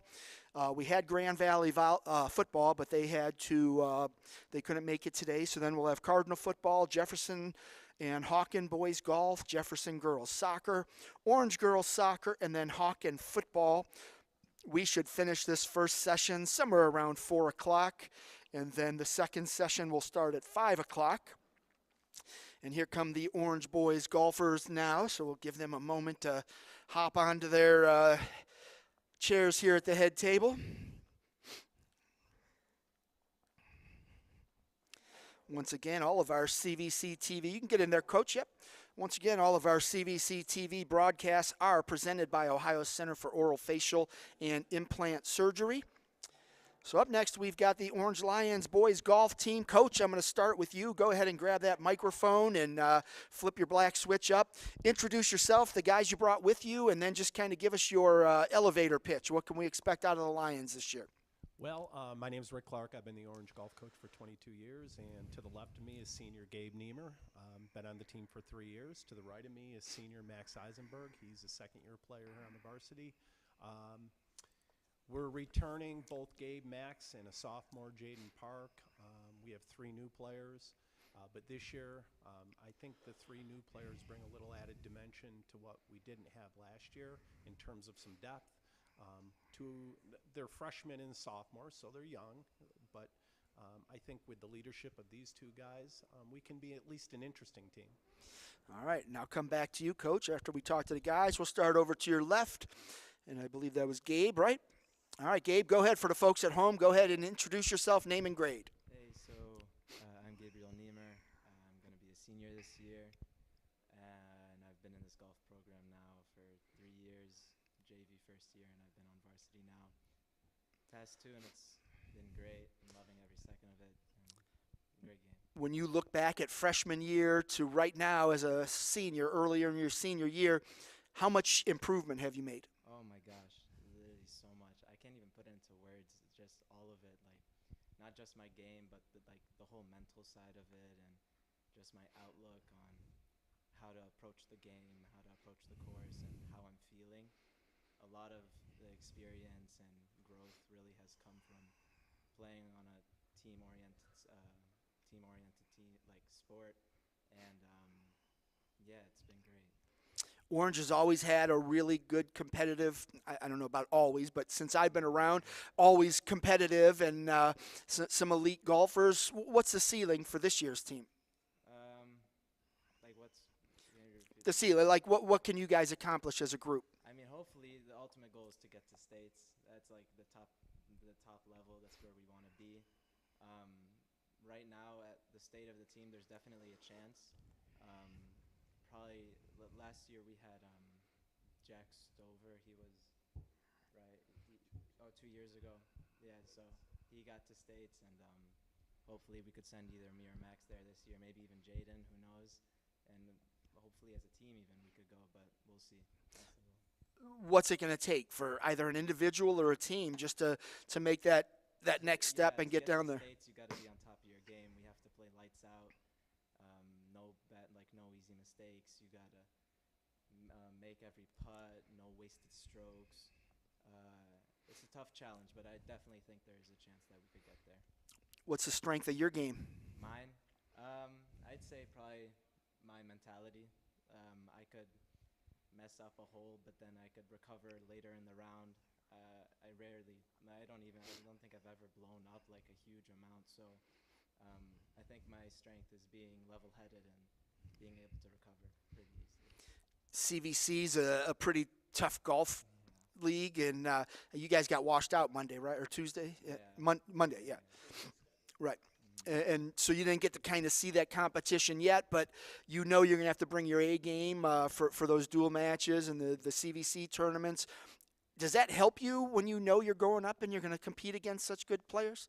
Definitely, it gives a better perspective on what I should be accomplishing, like what I have to shoot, or like what the goal score is. So like the main powerhouses of the conference have been like Chagrin and Hawken, us, and definitely knowing that us three are like huge top dog teams, and we always got to shoot low when we're playing against each other. That definitely helps a lot going into the matches and going into these tournaments, knowing what you're actually up against. It's better to actually understand what you're going against than just going into it blindly. So Right. yeah, it's been a huge help. Cool. And then just last one for you, two more. We'll start out with your goals. What are your goals for the year? My goal is to get to states. I definitely want to do it. I mean, if not, it's been a great year. Anyways, I've had a lot of fun, but it would be such a nice ending if I could end up getting there. All right. And then just the last one for you is just who has impressed you on your team so far this season, earlier in the year? Out of the first tournament, definitely Jaden, the sophomore. He had a great round, and I really hope that this wasn't just a single time. I really hope we'll be able to continue to shoot this well, and he'll be a huge help to the team, and he's a great player, and I can't wait to see what he does also later in his high school career. Outstanding. Good luck to you. Go ahead and grab your mic all the way on the end over there, and same thing, name and grade. Hey, I'm Max Eisenberg. I'm a senior. So, Max, same question. Freshman year to now, how much improvement have you made? I've made a lot of improvement. I'd say the most I've improved is the mental aspect, and Coach Clark really helped me with that. Freshman and sophomore year, it was kind of hard to bounce back from a bad hole, but being with Gabe and Clark, I really got to improve on the mental aspect as well as the physical side with some outside coaches. Right. And when you look at your game, where have you kind of refined it? What's really improved the most for you? What's really improved for me is around the greens. That's something that I really tried to work hard on in the winter, since it's definitely hard to get out onto a course here in Ohio. But chipping inside indoor simulators and really getting good from 150 in has been an improvement for me. Cool. And then just looking at the team, and Gabe kind of mentioned it, you guys have this talent. You have some lofty goals. You certainly know your ceiling is where you need it to be, but do you see the same thing? I do. I think Gabe said it really well. Our goal is always to get to the state tournament and place in the state tournament, but every match and every tournament we walk out to, we're there to win, and we try to win. Doesn't matter what the team is. I asked Gabe about the conference just being a really good golf conference, how much it helps him. Your team is the same way. You have a lot of competition on your team. How much does that competition bring out the best in you? The competition definitely brings out the best in us. I know tryouts was probably a tough one for Clark. I mean, we have some really good depth on our team. I'm impressed by a lot of freshmen. I'm impressed by Jaden, who's a sophomore who played really well in the Tuesday Kirtland Invitational. But I'd say that, yeah, we got some good depth. What are your goals for the year? My goal is to get to the state tournament either as a team or as an individual and hopefully place really well there. When you see your, I don't know if they're friends, but classmates for sure, but the tennis team has been so dominant. I mean, that does that feed into you when you see your classmates going down and winning state titles? Oh, it's really motivating, especially a somewhat similar sport, an individual sport, but play it as a team on a high school team. And the wall behind us, I know you can't see it, but Oh, there's, I saw it. the state contenders and the state finalists. To see Ben's name there and a couple others, it's definitely inspiring. Absolutely. And then last one, too, is just give me a player on your team that's really impressed you. Gabe has impressed me over the years, but Jaden recently in this Tuesday tournament, and all of our freshmen. Our freshmen really came out to trials and were way stronger than we both thought last year. Outstanding. All right, well, best of luck to you this season. Thank you. Coach, back to you. Just kind of, you see your guys at practice, you see them in tournaments, you get to talk to them, but now you get to hear their perspective on the program and their abilities and goals. What do you think? Well, you always want to have, in a school like Orange Golf, you always want to have the state tournament be that ultimate goal. We've been fortunate enough the last 2 years to make it to the districts as a team, which is a difficult thing to do to get out of sectionals just to begin with. And that's given Gabe, who's had 2 chances to do that, and Max, who's had 1, a real perspective of what the district tournament's like and how hard it is to get there. 3 years ago, we had an individual make it to state. We made it to state as a team 3 times in my career, but it had been a while. So these kids are kind of new to what it takes to get there. In the sport of golf, it's not just, I want to do this. It has to be a mental approach of calm, 1 step at a time, 1 hole at a time, 1 stroke at a time, and just see where you are at the end. When you look at that leaderboard, that team board at the end of these tournaments, and you see the kids' faces of how close you were, or what could have been, I think that's really where the experience comes into play. Chagrin Falls, very experienced team, definitely the odds-on favorite to do well in our conference and beyond. Hawkins, same thing, good coaching, kids with experience. But I like to think that with these 2 helping some of our younger kids early on, that'll help us. So again, we'd love to win the CBC. That's going to be very difficult this year. But to get back to districts as a team and to at least put ourselves into that category of having a chance. And I think in golf sometimes that's what you want. Give yourself a chance. And you kind of alluded to it earlier, is when you look at that leaderboard at sectionals and districts and state, you see the narrow margin of kids that move on to districts or kids that move on to state and the ones that stay home. It's a stroke. It's 2 strokes. It's so unforgiving. It's so hard. And I honestly think at a school like Orange, in many cases, and Jack being an outlier a couple years ago, making it as a team is actually, in some cases, a little bit more attainable than putting up an individual score that, in many cases, can be very difficult. Because you need 4 scores, and that 4th score means a lot. So. Right, well, and you get 6 of them out there, right, or 5? 5. District's 5, but yep. you count 4. So, right. That's where it really. You increase your odds. You get 5 guys scoring pretty well. They don't have to be elite scorers, but you can get there as a team. And so that's yeah. Even though that we're young, we've told our team this year, I think we do have 6 kids that on any given day can go out there and score for us, be in that top 4. It happened yesterday out at Kenston. It's going to happen where you're going to need somebody to play a little better than they normally do to cover up for somebody that might not. All right. Sounds good. Coach and gentlemen, I appreciate you making a long trip out here to Orange, and best of luck to you this season. Hopefully we'll get that CVC preseason in. Did they schedule it for Monday? Is that? Looks like it's going to, I don't know if it's been announced, but Monday, and it will probably be in Quail Hollow. Oh, that works out better for me, so I like that. So I'll see you there then if that's the case. So appreciate you coming out, and best of luck to you this year. All right, that was the Orange Lions golf team, boys golf team. And up next, we've got West Geauga football. I see Coach nearby. Coach, got any players or just you? Gotcha, okay, so you got a couple of minutes. So we've got the West Geauga Wolverines football team coming in to join us next.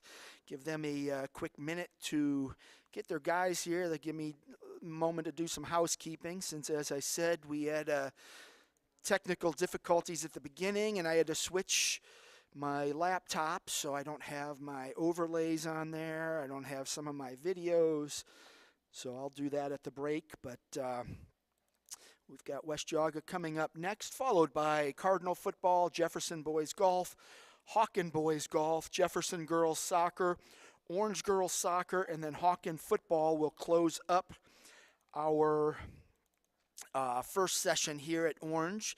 I'll take a quick break, and then I'll be back for session number 2.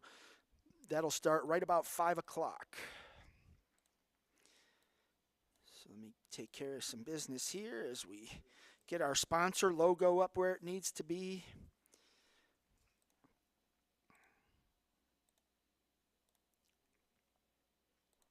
There we go. Our sponsor is Ohio Center for Oral, Facial, and Implant Surgery. They are our sponsor for CVC TV. We will bring I believe it's 13 football games in the regular season. We'll have a Thursday and 2 Saturdays to go along with every night. On Friday, we will have a game. We will open up. It's a CVC mixer out at Conneaut next Thursday. That will be our opener on CVC TV. So make sure you follow us on YouTube, but we'll always post our broadcasts on the CVC website at www.chagrinvalleyconference.com. And let's see. All right, so we're still cruising along.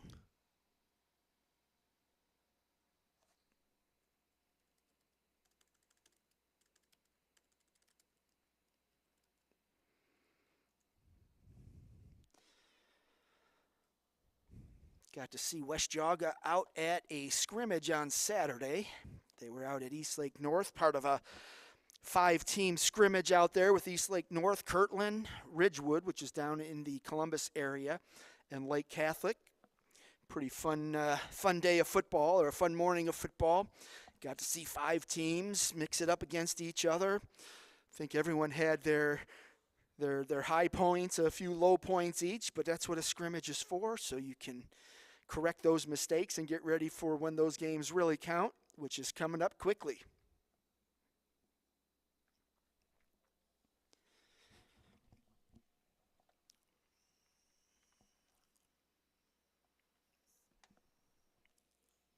So West Jaga football. We had Grand Valley football up next. They were unable to make it, so have a little bit of time here to wait, not in any hurry. Cardinal football will be in at 2:35. So we've got 7 teams left in this first session, and then the second session will start at 5 o'clock, and we'll have 6, 8, 10, 12 teams in that second session. So we'll finish up just after 8 o'clock tonight. Tomorrow, we will be out at Independence High School to get some of our West Side teams out there. CVC Fall Sports Media Day. That will begin at 12 o'clock. Cuyahoga Heights Girls Soccer will kick off that event for us. And then Sunday, August 13th and Sunday, August 20th, we'll be out at Kirtland High School with those events starting at 1 o'clock. Give me a chance to sleep in on Saturday morning, and then we'll have 2 Media Day events there. And we are almost full with a lot of teams that still haven't scheduled Media Days, so we may add a 5th date. So stay tuned for that information.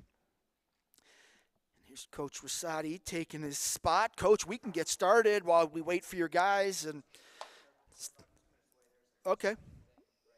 Yeah, no problem. That way I don't have to talk to myself here. It works out a little better. So, yeah, grab your mic and make sure that black switch is up. And so this is head coach Matt Rosati out at West Jaga. If the name sounds familiar, it should. He was out at Perry forever, and that was after a previous stint at West G, correct? That is correct. All right, and this is what, second year at West G?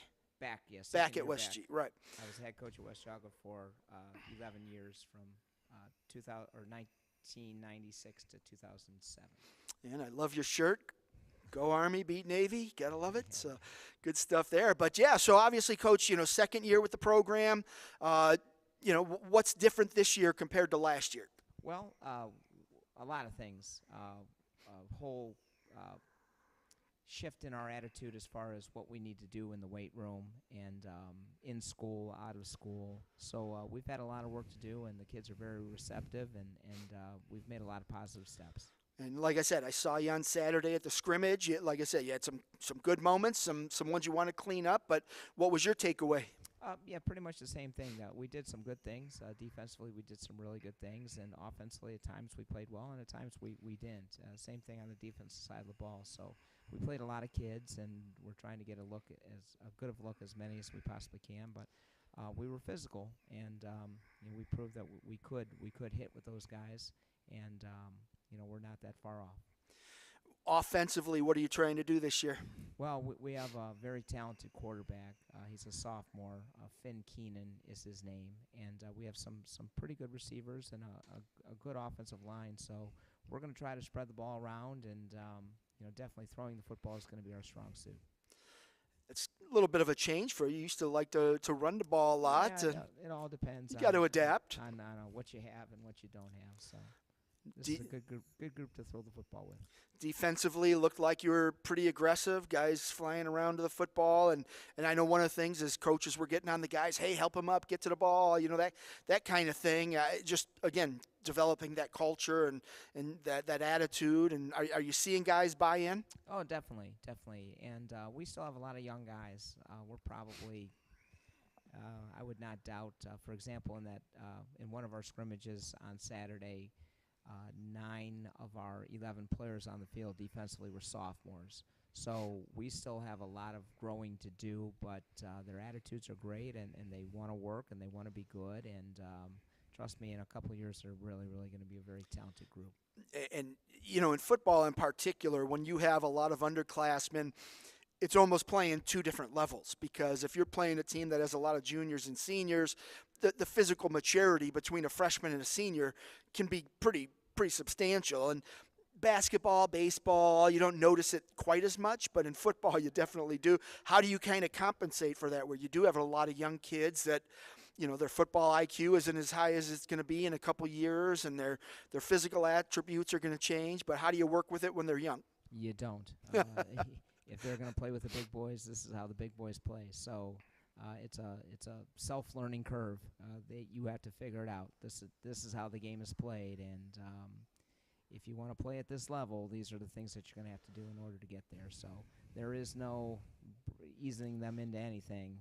To play elite football, to play a high level of football, you are or you are not. So that's the reality of the world in which we live. If we played, small schools or teams that weren't very good, then you can get by with things. But we want to try to bring back West Yaga to an elite level of football. So therefore, we need to play elite level teams, and we need to match the intensity and the physicality that those teams play with. When you look at, you talked about, playing that level of competition. The CVC added 3 more schools, so we're at 25, added another football division, so that changed up a little bit. Did that help or hurt you? Or neither? Yeah, it's a lot of different ways you can go on that topic, but as far as helping us, it really didn't help us at all. Did it hurt us? Not really. It's sort of hard, just being honest, Steve. I've been a head football coach. This is my 27th year. I've been in you could say the CVC, this version of the CVC, since it came into play. So I've seen a lot of changes over the years, but the rivalry aspect of things, we still get to play Chagrin Falls. We still get to play Orange. We still get to play Perry and things like that. So those things have stayed consistent. But we're going to play Lutheran West. We've never played Lutheran West. I hate to say it, but hardly any of us have ever been to Lutheran West. There's no real rivalry there. We just don't know. Madison is totally a different world to us.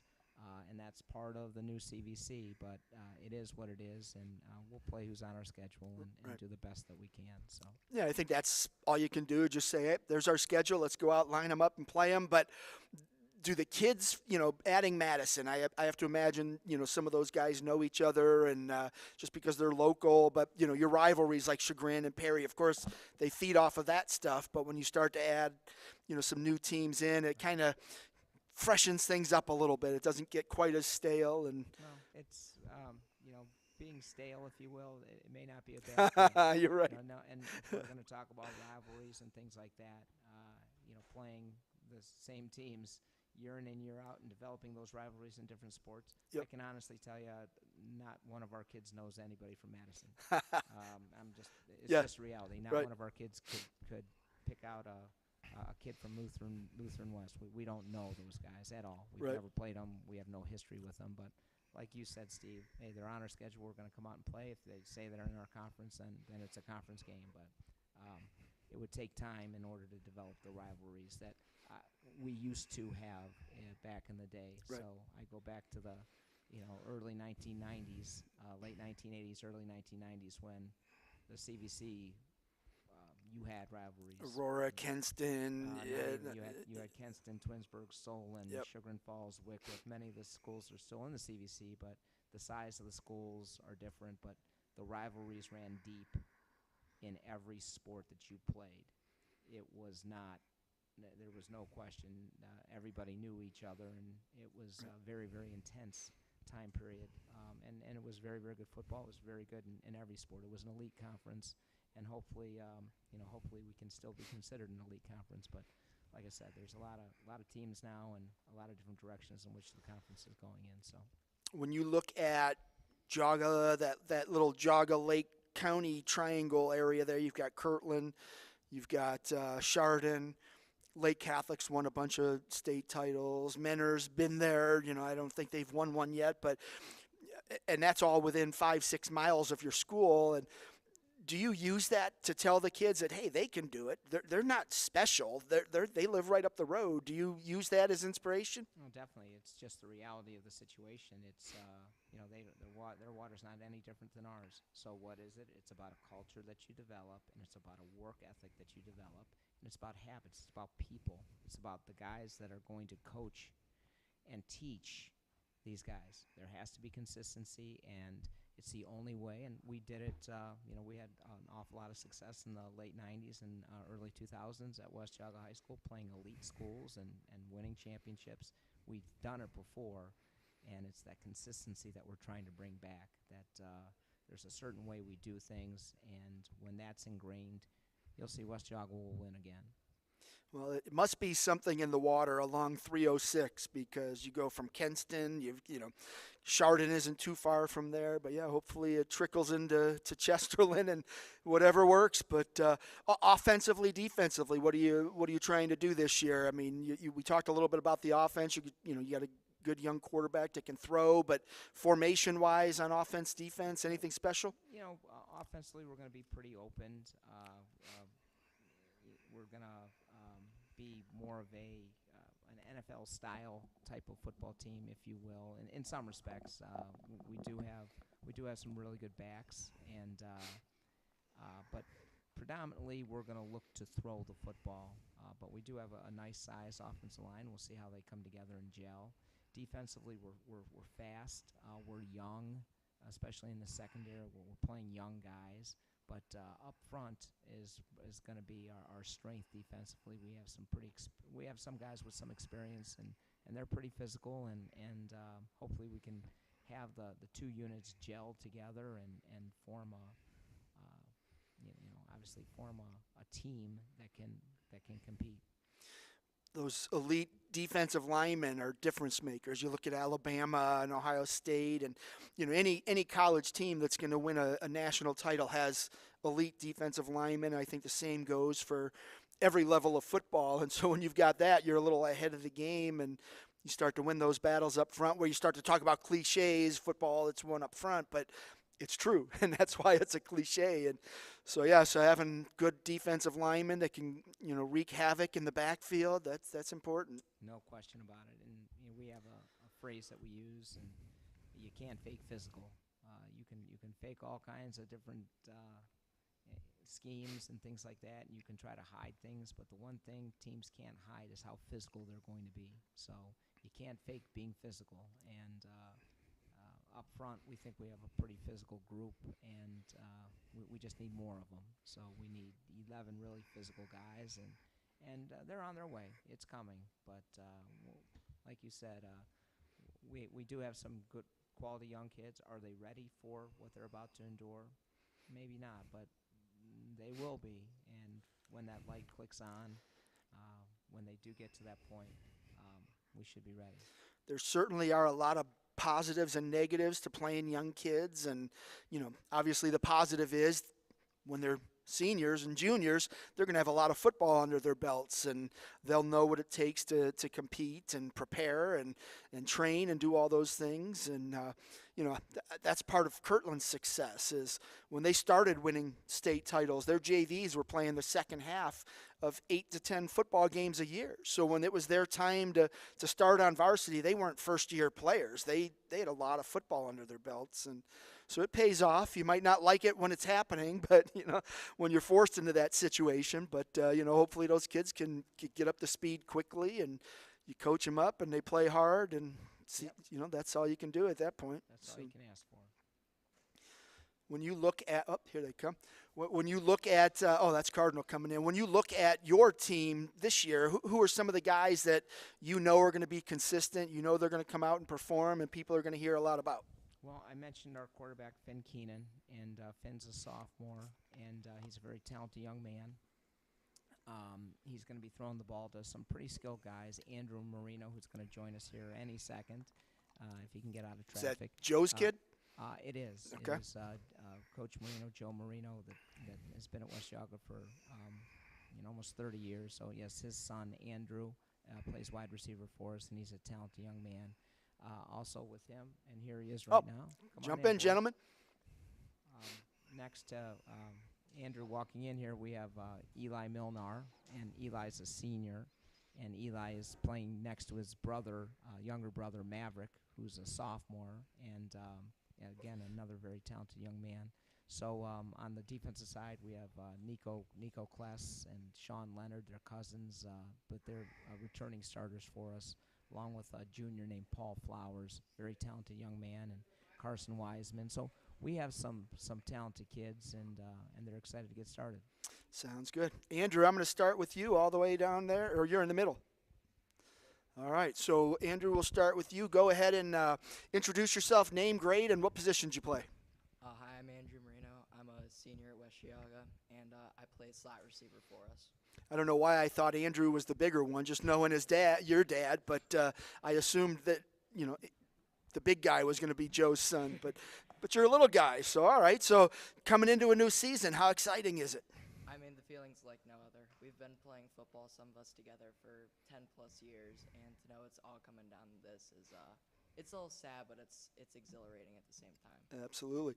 Well, I was out at your scrimmage Saturday out at North, so I got to see you guys toss the ball around a little bit. What was your takeaway? I think some stuff we saw was promising.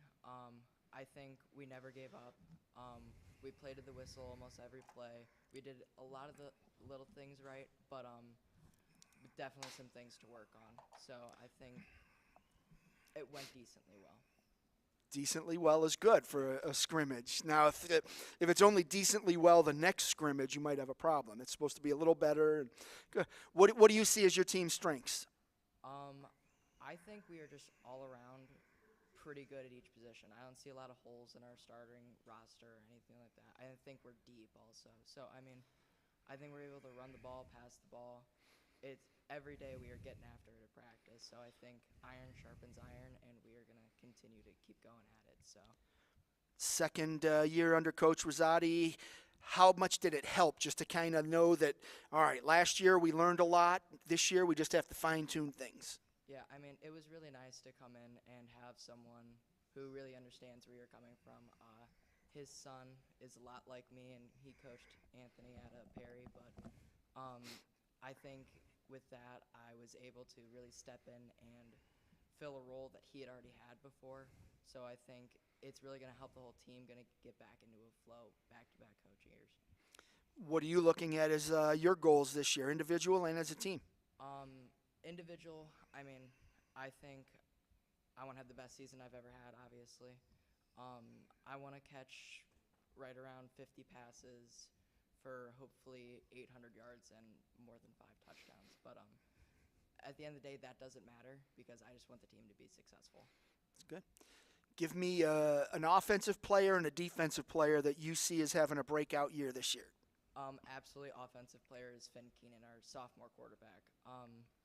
The growth that I've seen from him is absolutely crazy. I mean, he's seeing things faster, getting the ball out faster. I think he's going to be due for a phenomenal season. And on the defensive side, I'm going to go with outside linebacker C.J. Baker. C.J. was all CVC last year, honorable mention, but I think he's going to lead the team in tackles and possibly even the CVC. He's just a tenacious football player. Outstanding. Good luck to you this year. Thank you, sir. Let's move all the way down to the end there. Go ahead and grab that mic. Make sure your black switch is up, and then introduce yourself. Name, grade, and positions. I am Elijah Milnar. I play center and guard, and I am going to be a senior. Before you guys got here, Coach and I were just talking about the impact the guys up front have. And there's a reason that there's a cliche about the winning the battle up front. But talk about those two units. Start with offense and just how's that unit coming together and gelling? Yeah, so the offensive line is looking really, really good this year. I really like all the improvements that we made.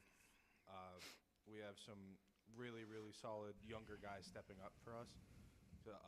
Like our center, my younger brother, he's going to be a sophomore next year, and he's really impressing me. And same thing with our tackle, Ryan Mobley. The progression they've made just over the summer has been really, really impressive. Yeah, I feel like we're just coming together as a unit, and it's kind of like a family. Like we can just really feel the bond coming together, and so I'm pretty excited for that. Offensive linemen, they have to know their quarterback well, especially when he's a slippery guy that likes to move and move the pocket. And how do you kind of keep track of him? I mean, I guess we just have a connection with him behind us. We always have like a fourth sense of where he is, I guess. You need it. Yeah. All right. And then, looking at your team, and who are some of the guys that you expect to have a big year? I'm expecting Finn Keenan, the quarterback, to have a really good year this year on offense. Same thing with Nasir Levy. I think he'll have a pretty good offensive year as well as defensive year. I think he will do really well this year. What's the ceiling for the Wolverines? I mean, I'd like to say that it's a state championship, Be nice, wouldn't it? It would be. Your neighbors to the south, the north, the east, they've all won them. I guess it's time. It's our turn. Outstanding. All right, Coach, back to you just for a quick wrap-up. Bringing these guys in and second year, you got to hear what they had to say and how the program's looking. Are you confident they're getting the message, what you want them to hear? They are. They work hard every day. They're great kids to be around. We're just in the process. We really need to fundamentally do the things we need to do to be successful as people and as players. So we're heading in the right direction, and we have a lot of work to do. Outstanding. Well, that's the West Geauga Wolverines out here at CVC Fall Sports Media Day out here at Orange High School. Thank you, gentlemen, for coming out, and best of luck to you this season. Thank you so much for having us, Steve. No problem. All right, that was the West Geauga Wolverines. Up next, we were supposed to have Grand Valley, but they were unable to make it. So, Cardinal, if you're ready, come on up. Here come the Huskies.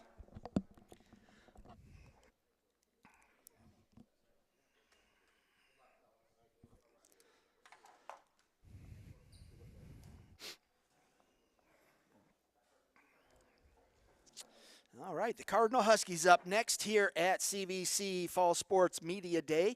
This is our first session at Orange High School. We'll have another session later this afternoon. We've got 6 teams left in this first session. Then I'll take a quick break and come back at 5 o'clock for the second session. Coach, I'm going to start with you. Just go ahead and introduce yourself, introduce the guys you brought with you, and then just give us a little elevator pitch. What can we expect out of the Huskies this year? Well, thank you for having us first and foremost. I'm Coach Chris Parati, head coach at Cardinal Middlefield High School. To my right is Logan Streever, his quarterback safety. To his right is Reese Soltis, and he is a wide receiver, defensive back. And we have our left tackle and defensive end and Max Soltis. And then just your elevator pitch. Yeah, so, I think you're going to see, for the most part, an evolution of where we've been in the past couple of years. We're going to be fast up front. I mean, that's what we've really tried to focus in on is our speed. We got the guys to be able to get the ball in space defensively. We want to attack. We have a lot more skill developed this year, a lot different than what Cardinal has been in years past. Usually it's big bruisers up front, but we've evolved, and we're trying to pinpoint that defensive department and that fastness, that skill level. Outstanding. All right, Coach, I'm going to come back to you after we talk to the guys. Start right to your right. Logan, go ahead, grab that microphone. And once again, for the folks at home, just introduce yourself, name, grade, and positions. Logan Schriever, senior, 12th grade, and quarterback. Logan coming in, 3 years ago. You've been here, 2 years, Coach? This is your third? This is my third, yeah. So coming in, you came into a young program, developing under Coach. You're a senior now. How excited are you just to kind of finish it off, third year in Coach's system? I'm really excited. I think we're going to have a pretty good year. Last year, we didn't do the best last year. It was a off season, but we had a lot of games that were close, and they didn't go our way. And I think this year we really focused on, fixing the little mistakes that can be the reason we lose those close games. And I think we're going to win a lot more this year, and I'm excited to finish it out. Now, there's a reason they say football's a game of inches, and it's those little things that can be the difference between winning and losing. So hopefully you get that corrected and see that success come this year. If that happens, what's going to be the cause of it? I think the work we've been putting in the off season and just now, a lot of conditioning and lifting, getting stronger, because we're not the strongest team, so we got to be as strong as we can and as fast and conditioned as we can. So I think that'll be the difference between most of our games. Like fourth quarter is where it matters. Being the quarterback, everybody's looking to you. You get the ball in your hands every play. What can we expect out of the offense? Fast, first of all, and I think just really exciting. More even play than just like run heavy. More even pass and run. I think it'll be very exciting, very fun to watch. I think the people in the fans in the stands will have like very exciting time watching us. I think it'll be fun. Cool. Talk about your game. What do you bring to the table?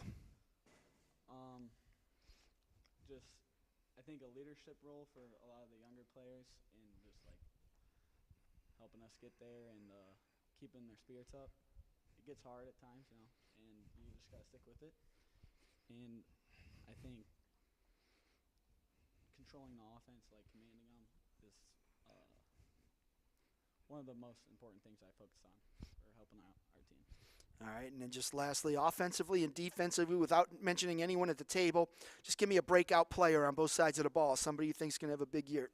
I think offensively, Kyle Sinclair, who is trying to fill Josh's shoes this year at running back, I think he will have a very good season. He's fast, he's very strong. I think he'll have a great season. And defensively, I'd have to give it to Chase Harris. He is going to be a junior this year. He has improved a lot at the outside linebacker position, and I think he's gonna have a very decent year this year. Outstanding. And Kyle Sinclair, track guy, right? Yeah, I know him from track. All right, let's pass that down to one of the Soltises. When the Soltises have a family reunion, it must be like held at a stadium, right? There's like a gazillion Soltises. Crazy. Go ahead and introduce yourself, name, grade, and positions. My name is Reese Soltis.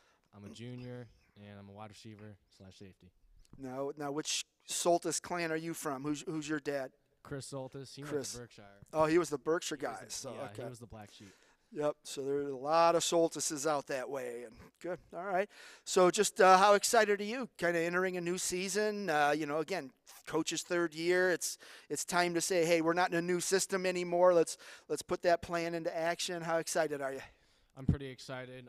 We have a whole new look this year on how we're gonna go into the season. It's not the same as how it used to be, and like looking at week 1 and just thinking that we're gonna have like a odd season.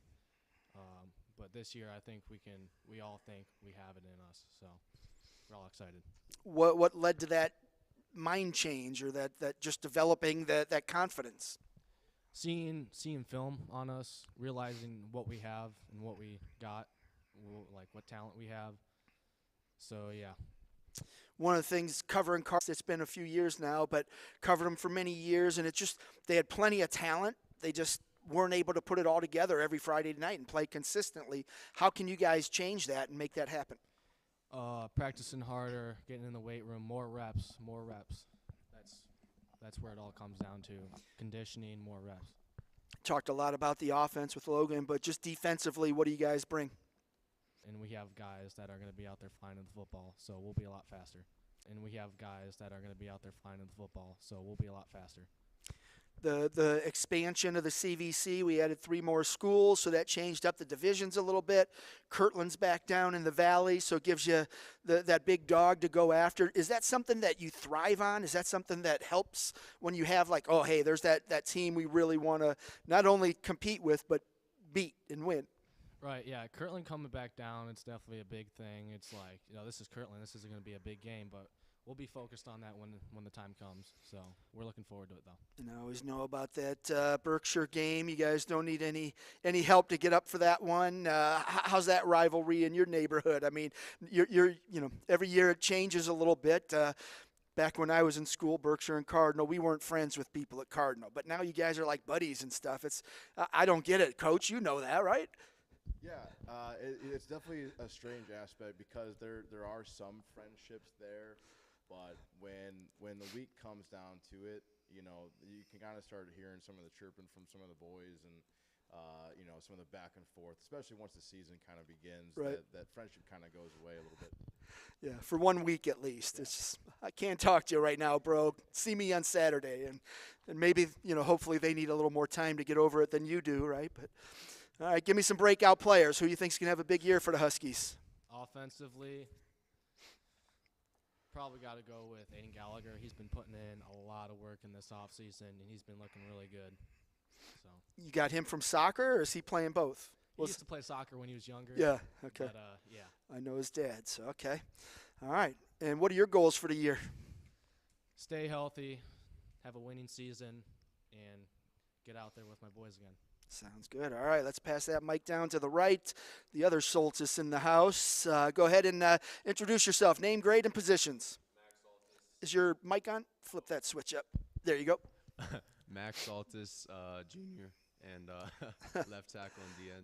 So coach is saying you guys don't have a whole lot of size, but you're a pretty big dude. Or anyone else as big as you? Or yeah, we got a few other kids like me. Paul Markham. He's pretty big. Logan Mullet also is pretty big. Yep. So, when you don't have the huge size that you might typically see on an offensive defensive line, it comes down to effort. You putting the effort in? Yeah. Oh yeah, definitely. During the off season, I put in a lot of effort this year. How do you inspire your line mates to also play above their size? Yeah, I definitely push them to their limits. Try to work with all of them a lot. Who give a shout out to some of the guys on the line. Who's having a big camp so far? Our freshman, Josh Hartman, my left guard. He's definitely going to be pretty good this year. Someone to look out for. Always nice. It's always nice to see those young kids step into the offensive line, and unless it's out of necessity. But to get a kid that kind of experience that early in his career, that's got to be helpful. Yeah, Josh has done a wonderful job of wanting to fill that spot. It kind of is a little bit out of necessity a little bit. But I remember talking with the middle school coaches a lot last year, and he kept always asking, how can I start on varsity? How can I be in that position? And he's done everything that he can and more to fill that role. And it's been really nice to see him come up to the high school and do that. All right. And then just what's going to be the strength of the offensive line?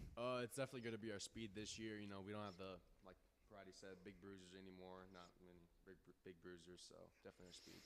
So you guys moving pockets, things like that, getting creative, or just using some speed to get out and get to that second level and bury people? Yeah, definitely our speed to get to the second level and bury people. Gotcha. All right. Give me some offensive and defensive linemen you think are going to have a big year. That Logan Mullet, our defensive end on the other side of me, he's definitely going to have a big year. And like I said, Josh Hartman and who's another guy? Josh Hartman. I think All he's right. going to be pretty good this year. What do you think the ceiling is for this year's team? It's as high as the kids want to really make it, you know. I always love it. Every time I ask, that's basically the answer I get.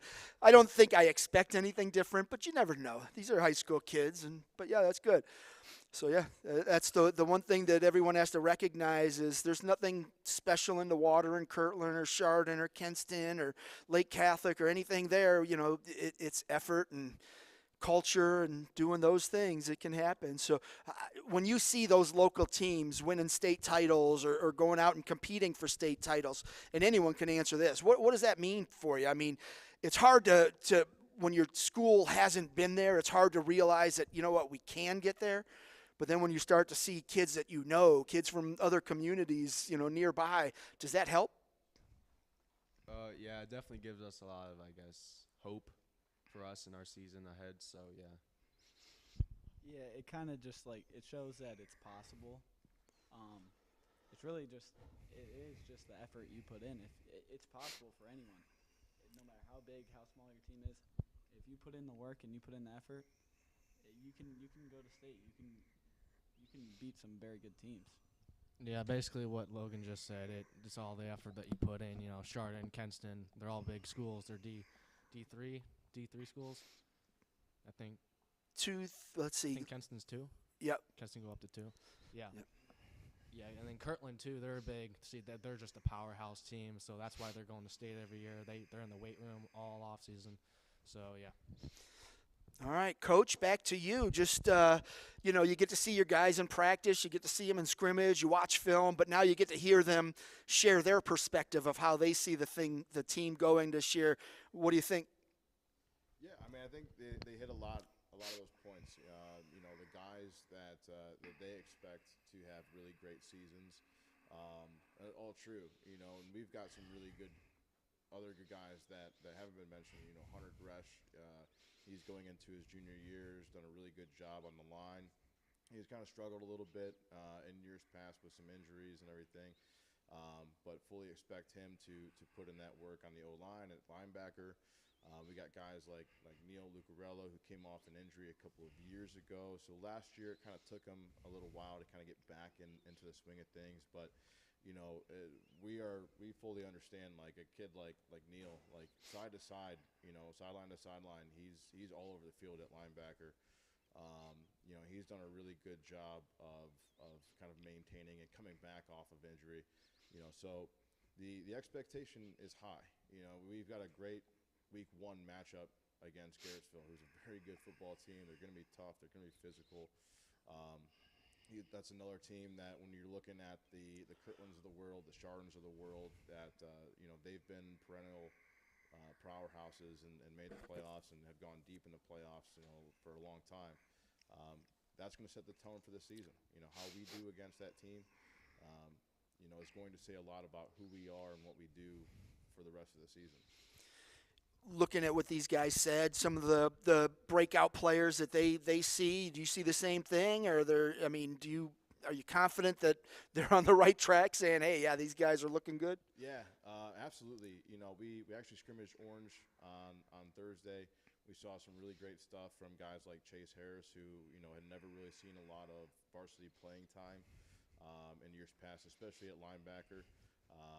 And he made some really great plays, man. It was really awesome seeing everybody, guys on the field and the sidelines, get hyped up for a kid like that he's been a weight room warrior this offseason. Cool. And then just keys to victory. What's it going to take to get these guys playing consistently each week and going out and doing the things they need to do to achieve their goals? Well, I think the first and foremost, you know, it's actually I took a page out of Coach Rosati's playbook. I played for him at West Geauga and graduated in 05. And it was always our goal to be the most conditioned, in shape team that we possibly could be going into the season and continuing to get more in shape and more conditioned. If we can play through 5 quarters of football, we've got ourselves a fighting chance in any team. I think me and personally, I think I kind of went away from it a little bit last year. Going into year one, I didn't have a lot of time in the off season to be in the weight room and really push the guys in the weight room that far. So we really put the emphasis on conditioning. We brought that back. We want to play 5-6 quarters of football because enrollment in the school is down. So numbers-wise on the team isn't as great as it has been in years past. So all these guys are going to get playing time. If they can stay and play through 6 quarters of football, we're going to be successful. We're going to put up a fight. Well, fortunately for you, you've got some experience coaching a team with low numbers out there at Newberry, and that was funny. I mean, you had some good teams out there too, and they didn't have many guys at all. So and we're pretty senior heavy this year. In 2012, 11, we were senior heavy. We started the season off 3-0, and then we ran into Kirtland, who was right hitting their stride right then and there, and it kind of put a damper on the rest of the season. A couple guys got hurt. But it's nothing new. Yeah, it's nothing new. We had 17 players at one point in a couple of those years being at Newberry, and Ledgemont we were low on numbers. I think that experience will be helpful for going into the season. Outstanding. All right. Well, that's the Cardinal Huskies out here at the CVC Fall Sports Media Day. Appreciate you guys making the trip, and best of luck to you this season. Thank you very much. All right. That's the Cardinal Huskies. And next up, we've got the Hawken Boys Golf Team. Oh, no, sorry. Jefferson Boys Golf. Are they here? Hawken Boys Golf it is.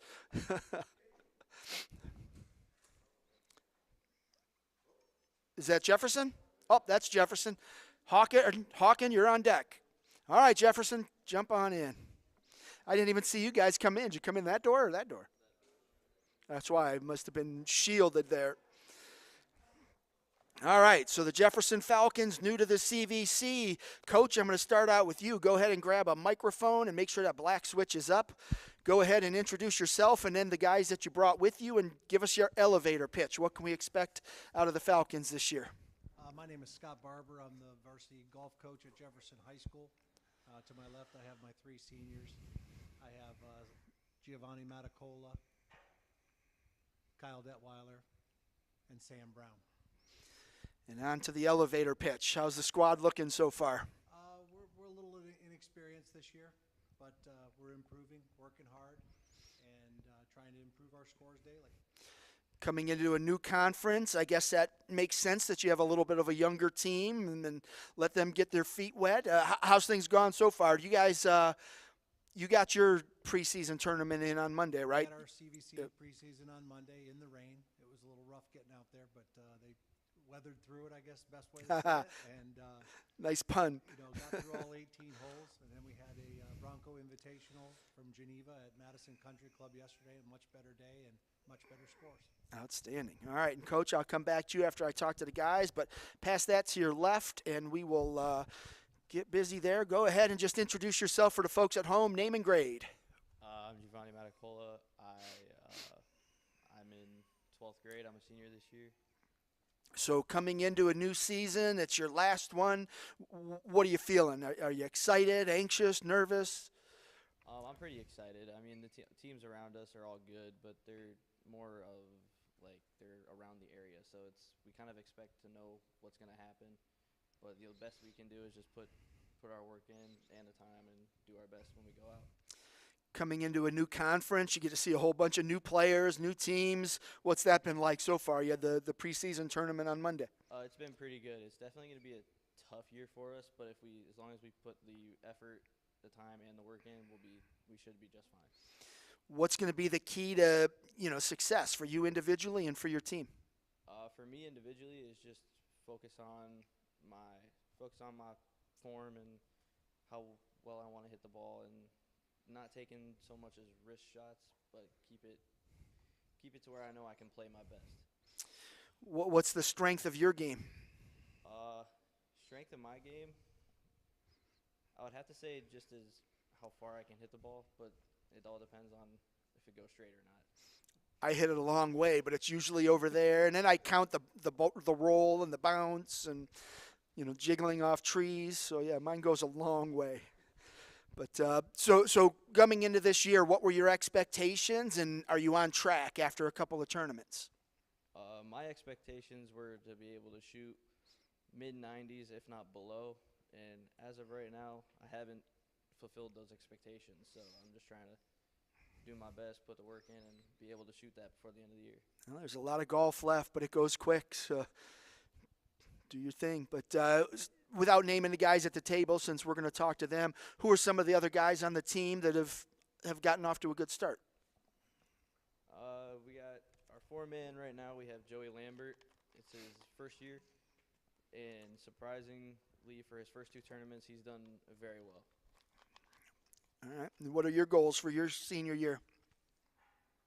Just to do the best I can. All right. Good luck to you, sir. Right there in the middle, go ahead, name and grade. My name is Kyle Detweiler, and I'm a senior at Jefferson High School. Kyle, coming into the new year, what were your expectations? I guess to lower my score than it was last year. I'm down about like 5 strokes since last year, so there's that. It's a good start. How much did you play over the summer? A lot. I played like every other day at least. That's good. That definitely helps. What's the strength of your game? I'd probably say the best part of my game right now is probably my drives. I can shoot really accurate, like 300-yard drives. In high school golf, one of the key things is having a short memory, because you're going to have a bad shot. You might have a bad hole. You might have 2 holes that are bad. But how do you individually just kind of say, okay, that's it. I had a bad shot. Let me refresh my mind and rewrite the ship. Me personally, I just kind of I don't think about it. So I guess I'll drink some water, kind of take my mind off of things, take a couple practice swings. I guess there's all that to it. Just stay calm, I guess. What was your first CVC tournament like? Wet. It was very, very wet. I was pretty much soaked the entire time. So towards the end of the day, my gloves were starting to slip out of my hand a little bit, but overall it wasn't horrible. Yeah, just what you needed. You got a new conference tournament you're playing in, and now you got to have to deal with the weather as well. But are you excited about joining the CVC? Is that? Yeah, a little bit, because now we get to play more teams in the area, a little bit more of the kids I know. Yeah. Right. That helps. All right. Give me some guys on the team that have impressed you so far. Well, like you said, Joey Lambert, he's playing pretty well for his first year. Most of the people are freshmen, first year, so it's hard to get a read right now, but I guess Hunter Wood's been going out with me over the summer a whole lot, so I guess him right now. As seniors, how do you guys provide the leadership for those younger guys? What do you do to show them the right way to prepare and play? I guess I'm just trying to show an example. So I'll be there super early before practices on the practice greens or on the driving range, or trying to play 9 before practice actually starts. Cool. What are your goals for senior year? Shoot lower, I guess. Just get my strokes down, make sure I stay competitive. All right, good luck to you, sir. And then lastly, go ahead and grab your microphone, and same thing, introduce yourself for the folks at home, name and grade. I'm Sam Brown. I'm in 12th grade. Sam, senior year, you've got to be excited, but at the same time, every tournament gets you closer to the end of your high school career. How are you dealing with that, those nerves and emotions? I'm just trying to work through them, have some fun, because it's my last year, so I'm just trying to play it more fun this year than super competitive, with still providing that competitivity. Have you played freshman year through senior year? I played last year. Okay, so first year. Have you played golf before that, or was last year your first year of golf? Yeah, I played before COVID hit, and then from there everything just kind of froze. Right. So came back and made varsity last year, and here again this year. I do have that sense that we're all going to say before COVID or after COVID, it's going to be, what a day. But all right, how's things going for you from last year to this year? What kind of improvements have you made? I've definitely improved, hitting the ball straight and not really getting in my head as much this year, which I'm liking a lot. What's your secret? Because I'm always in my head. got a like golf teacher right now, and I've had him through the summer. Okay. So I've just been like slowing down my like mental state and stuff, making sure I'm like focused more on the game rather than what I hit my last shot. Cool. Who are some of the younger kids on the team that have impressed you? Probably like they said, Joey Lambert. He's definitely like over, like he for his first year, he's more. I was expecting a bit less, and he just went over that bar a little bit. Gotcha. All right. What are your goals for senior year? Just try to have fun, but I don't want it to end, but I know that it's gonna, so I'm just gonna try to have the most fun as possible. All right. Well, good luck to you. Coach, back to you. So I always like to ask coaches after they get to hear, because you're on the course with your guys, you coach them up, you interact with them, but now you get to listen to them and hear about their goals and how they handle some adversity and that type of thing. How pleased are you with what you've heard? I'm very pleased. These guys are leaders, not only on the golf course, at practice, the way they set an example, before practice, after practice, in school, everything like that is a good example they're setting for the younger guys. We have a good group of young kids coming up and finally hired a JV coach. So looking. It's always nice, isn't it? Looking forward to some help and some more quality time for those young guys. Good. Obviously you got 3-year seniors here, but it sounds like you're pretty young too. So it's a good mix to have because you hope these guys pass down some tricks of the trade, for those younger kids to kind of develop. What have you seen out of these guys in that regard? I'd just say steady. They're tough to read because they keep a even keel. It's not, you can't say whether they had a good shot the last one or a bad shot, which is a good thing to have. They don't wear it on their face whether they're sky high or down low, so that's a good thing. Hopefully it rubs off on the other guys. All right, and just last question for you, just that move to the CVC, is that a good thing or a bad thing for your program? Great thing. It's actually like coming home. I remember the old NEC days and things like that, and actually, our closest match in the NE8 was like 40 minutes away. Ouch. And now we're within 40 minutes all the time. So that's great. Been around for 31 years, so yeah. I've seen all the leagues and everything, and that was the farthest drive we could possibly get, being in the Youngstown League. Yep, and so that's nice having those rivalries back, and like these guys said, they know some of the kids just from playing and that type of thing. So that's great. So, all right, gentlemen, I appreciate you making the trip out here, and welcome to the CVC, and best of luck to you this year. All right, that was the Jefferson Falcons boys golf team. Now we've got the Hawken boys golf team.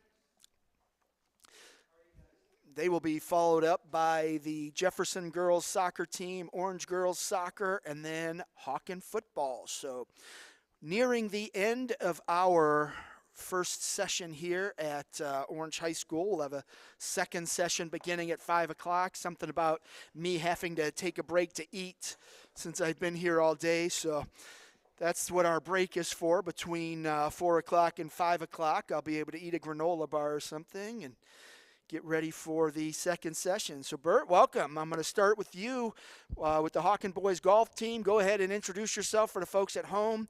Introduce the guys you brought with you, and then give us your elevator pitch. What can we expect out of the Hawks this year other than what they've always done? Just be very competitive with a high ceiling. Well, we're looking forward to this season. We're kind of sort of in a rebuilding, but we don't do that. What do they say? You just regroup and go ahead.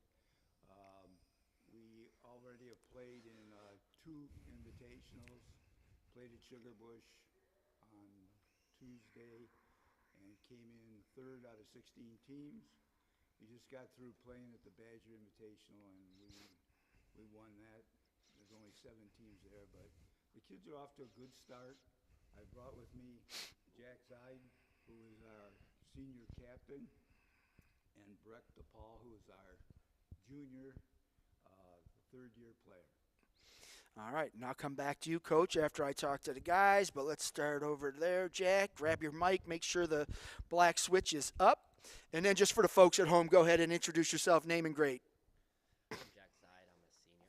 Hold that a little bit closer to you. Jack Zide. There I'm you a go. Senior. All right, now we'll go to him in a moment. But Jack, obviously senior year, it's you've got to be excited about that. But at the same time, every time you swing the club, it's getting you closer to the end of your high school career. How anxious are you about that, or nervous, or eager, or excited? I'm just trying to, enjoy the moment, just kind of take it, one invitational, one match at a time. I've had a really great experience so far with high school golf. Went to states my sophomore year and just kind of working towards that goal of going back there again this year. Yep, and as I mentioned earlier, just Hawkins just had this reputation and long history of success on the golf course. Being a senior, how important is it to you to carry that torch and get back to the state tournament and then pass that torch on to the younger guys? I mean, it's very important. I'm just looking to just play as well as I can. Focus on every shot. Just take it one step at a time. And if we just follow through that process, at the end of the day, we'll probably get there. Getting to state as a sophomore last year probably didn't feel so good. Watching either as a spectator or just watching results online. What are you doing to try and get yourself back there? I've just been working on my game, practicing. I mean, at the end of the day, if you want to get there, you just need to shoot a little bit lower. So we made it through sectionals to districts. We didn't quite finish the job there. So really just practicing, just seeing if we can get our scores a little bit lower. Because, we're almost there. And I think, with that final push, we'll be able to, make it there this year. How different is your game from last year to this year? Oh, it's a lot different. I've been working hard over the winter. I've gotten my club head speed a lot higher from probably 8 miles an hour faster. So, that adds, 20 yards. So I'm hitting it further. I'm closer, have more wedges in my hand. It gives me more scoring opportunities to, finish the job. I like it. So being a senior, you've got to provide some leadership to the younger guys. How are you doing that? We kind of just all kind of work as a group and kind of make decisions like that. So it's kind of like, well, I'm the captain, but we all kind of decide what we want to do together and just kind of what we want to do for practice and where we want to go play. Gotcha. All right. And then just, from the way you've started, a couple of invitationals. You guys had your CVC tournament washed out, right? You'll be next week. So the couple invitationals, how satisfied are you? Well, I think there's always room for improvement. We took third yesterday. We won today. I was the medalist as an individual, which was good. But I think, as we move forward, we just kind of want to focus, on trying to get as many points in the CVC as we can to hopefully win that this year. Gotcha. Well, give me some guys that have impressed you. Some of your younger teammates. So far, Kevin Dang has always been a key member of our team, and David Gradual has been playing really well this year. So that's definitely going to help us, achieve these goals. Kevin, he was a player last year, right? And then David Gradual, this will be his first year on varsity. Right? Yeah, I don't remember his name. So varsity, but he's had some low 80s rounds this year, which has been really solid for us. all right. And last question for you. Just give me your goals, individual and team. I think my team goals are the same as my individual goals. I just want to try to help the team win CVC and make it to the state tournament. Sounds good. Best of luck to you. Thank you. All right, let's pass that down. Or you can grab that one next to you. Same thing. Go ahead and introduce yourself. Name and grade. I'm Brett DuPaul, and I'm a junior. So Brett coming in, obviously Coach thinks highly of you. You're sitting at this table here, but how different is your game from last year to this year, and what did you do to improve it? It's changed a lot. Definitely coming out of last season, I got some lessons and fixed up my putting and my iron work, and that definitely helped straighten my game out, figuratively and literally, which is always great to see. But this year, just have bigger goals. What's been one of the things playing golf that's always kind of gotten the better of you that you're working to improve upon? Oh, for me, it's definitely sort of the mental state in golf. After every shot, you need to forget it and you need to move on because you can't go back and change it. You can only go up or go down. And so hitting a bad shot and just not letting that affect my next one has always been a struggle, but it's getting better. I feel like we need to make that a public service announcement. Just that mental thing it's one thing I struggle with when I play. I don't play well anyway, but so I always count on, all right, I'm going to hit the tree and it's going to bounce over here. That's how I line up my shots. But yeah, the mental game is getting over that bad shot or bad hole. You don't want it to turn into another one. And so good that you're focused on that. Who are some of the younger teammates that have impressed you? Just going to reiterate what my captain said. Kevin Dang, he joined the team last year as a freshman, and he just puts up incredible scores, and he's doing the same this year, and so he's just really a key member of our team. What are you looking to accomplish this year as a junior? I want to drop some strokes off my score. Get down consistently low 80s, around there, and maybe a few 70s if I can. Outstanding. Well, good luck to you, sir. All right, Coach, back to you. And you've been around a while, Bert, and you've taken those teams at a state tournament, and, how do you impart on these guys what it takes to get there? Because it's not easy, especially in your district. No, our district is tough, and our conference is really tough, too, because we go up against Chagrin Falls, which is a very, very good team. And as the boys said, our goals are to win the CVC and get to the state finals. And at Hawken, these guys have helped me carry on the tradition of the program that we build a certain way. We play golf a certain way. And these guys have lived up to everything I've asked them to do. And now they're helping the younger guys. We had 21 kids try out for the team, and 2.5 freshmen made the varsity. Left arm or right arm? Which one did you keep? One of them's floating in between. He just hasn't quite got there yet. But the JVs haven't really had any opportunities. And when we missed the CVC preseason, which is a very important match for us, I guess it's going to be rescheduled for this coming Monday. Sounds like it. At Quail Hollow. So we're looking forward to that, because once we play in that preseason CVC, then we got a good gauge on where we're going and what we have to do to get to where we want to go. Yep, you get to see all those other guys and teams, and that's definitely a litmus test early in the season, and gives you something to shoot for in the duels and get ready for the postseason. But so the Hawken way is kind of what you've described. As these guys, they learn as young guys what it takes. They pass it down to the younger guys, and the cycle just kind of continues. And and at Hawken, people think we recruit, but we really don't. And I have been really lucky over the years, because a lot of guys like these two guys have kind of fallen into my lap, and they've been great players. And Jack's been a varsity player for 4 years. Brett's been his second year at varsity, and Kevin Dang's going into his second year. He started out as a freshman, and he shoots in the low 80s, high 70s. He's a great player. So, it's a blessing for me to be able to coach there and see these kids come along. right on. And you mentioned it earlier too. It's just the conference as a whole is just so good. By the time you get to sectionals and district, you've competed against Chagrin and Orange and US and some of those other teams that you see in invitationals. And how does that help these guys just kind of prepare for the moment and deal with the pressure? We try to get up against good teams all the time. We have a couple invitationals where we play at D1 schools, and that helps them. They realize what they have to do, because you run into those kind of teams the more you advance. But even in our sectional now, Chagrin Falls dropped down, so they're in our sectional. Notre Dame, Cathedral Latin, those are good teams, and we've held our own. We didn't start out that way. In fact, Right. Notre Dame was a nemesis for us for years. We couldn't get by that team, but we have the last couple years, and they're back though. And with Chagrin and them, and today or yesterday, a team Manchester, and I don't even know where they are, but they Akron. Yep. Akron, Manchester, the Panthers. They've got a really good baseball. They've got some good wrestling. They've got Akron. Yep. So, all right, Coach. What's your what's the ceiling for this squad? I mean, you've been around. You know what it takes to get to the state tournament. Is this team on pace? Well, I think it depends a lot on the two freshmen. I'm not going to tell that to their faces and scare them, but they have to develop, because you need that fourth scorer. We got 3 guys for sure that can score, and we got to pull out a fourth scorer. It can't be 95. It's got to be 80 or Right. 85, and for you to go further. And I think they're capable. I really do think they're capable. They're a little bit in the first invitationals. You could tell it was a lot of things were new to them.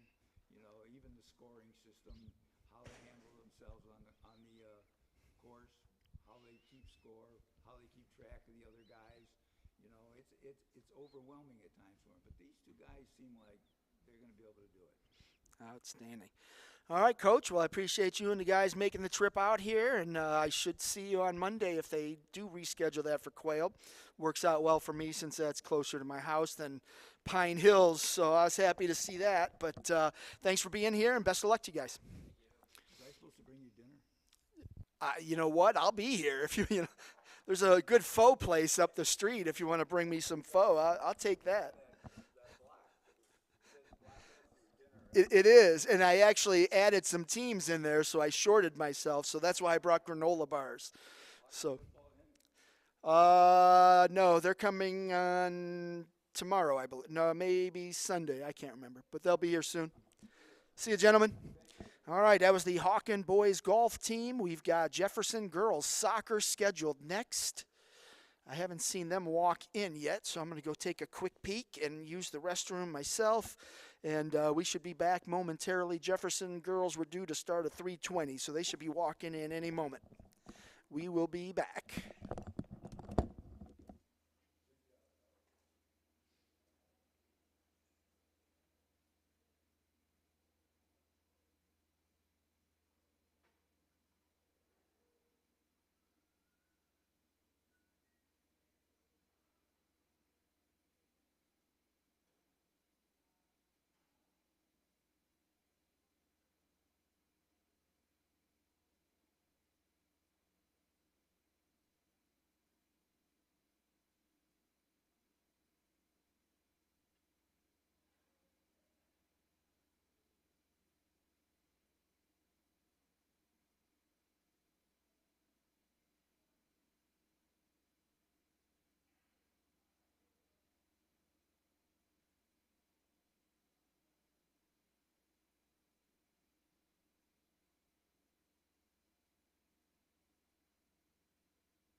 Good, how are you? I'm at the girls' golf. Do you have a break in the action by any chance?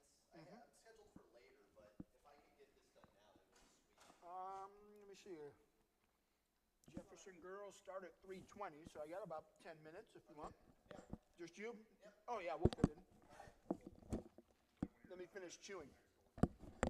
Oh, okay. For next door? Oh, agility room. Oh, okay. Okay. Once you sit closer to the middle, that'll work out a little better. And then let me just finish chewing. Oh, yeah, right. Pizza candy. Yeah, this saves me a trip all the way out here later. Oh, yeah, no problem. Really appreciate that. Let me see what happened there.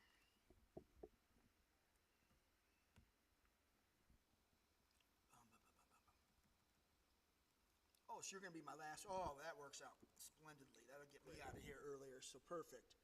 Because you were the last one, and the one before you canceled, so that'll work out great. Thank you.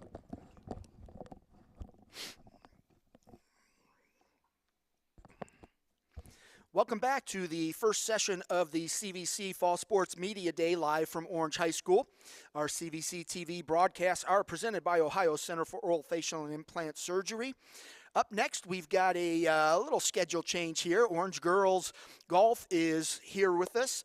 They were due to close out the show tonight, but it's going to work out really well, so we've got them in with us now. Coach, I'm going to let you go ahead and introduce yourself and then just give us a little elevator pitch. What can we expect out of the Lions this year? Awesome. Grab your mic.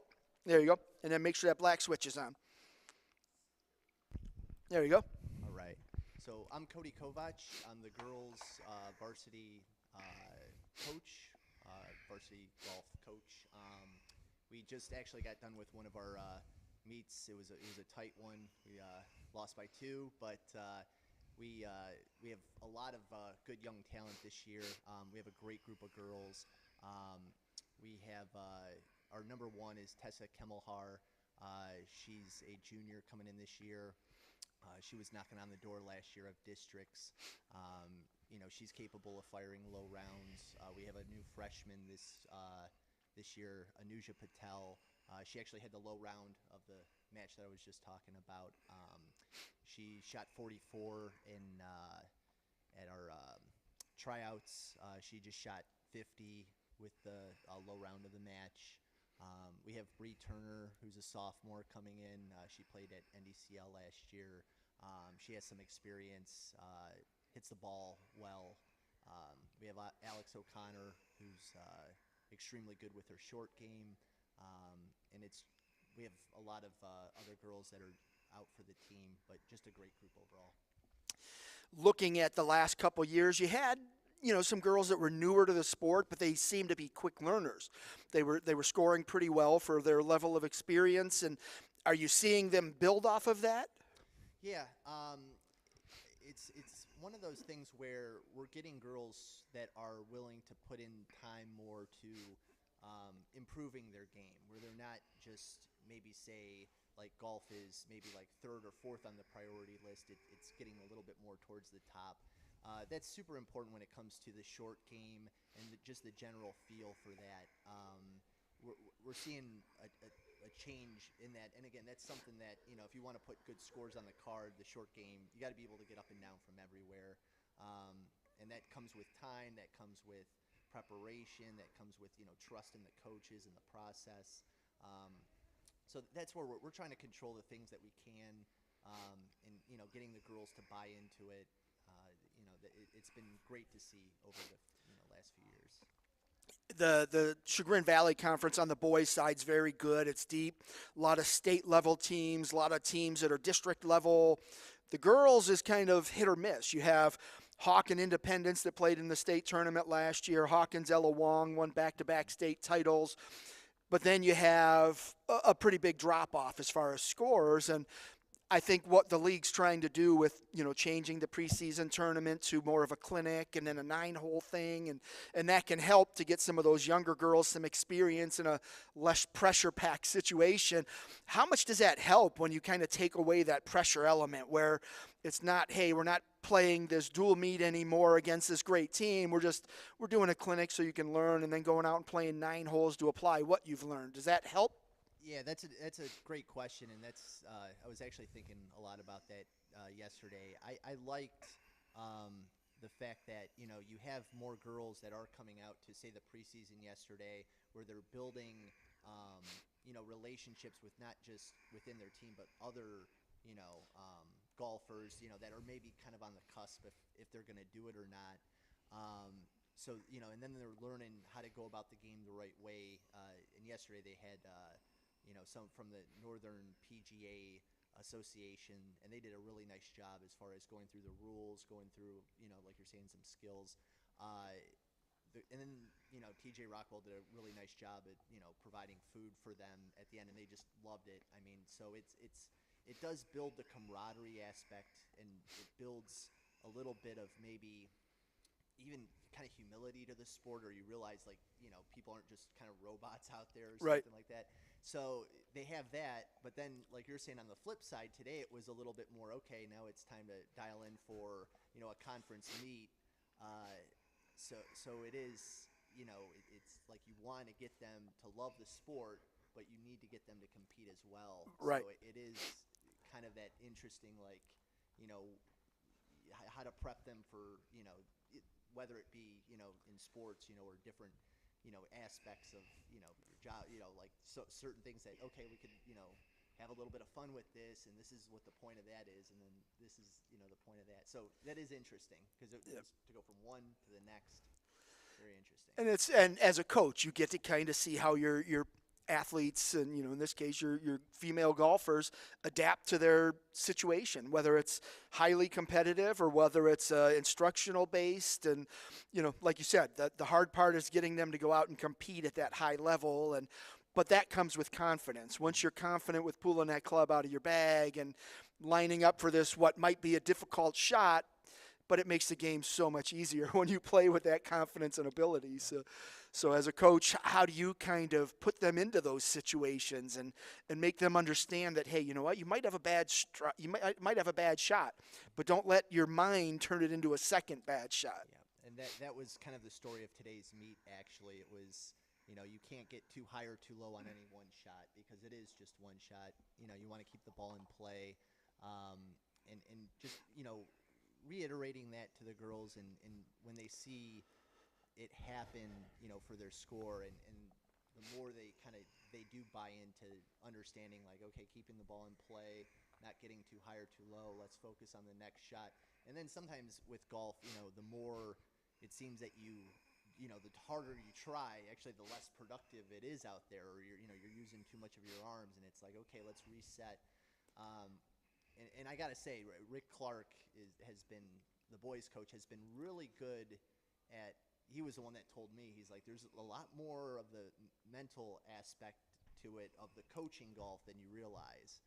And now I truly understand what he means by that, because that is, where a lot of the coaching does take place.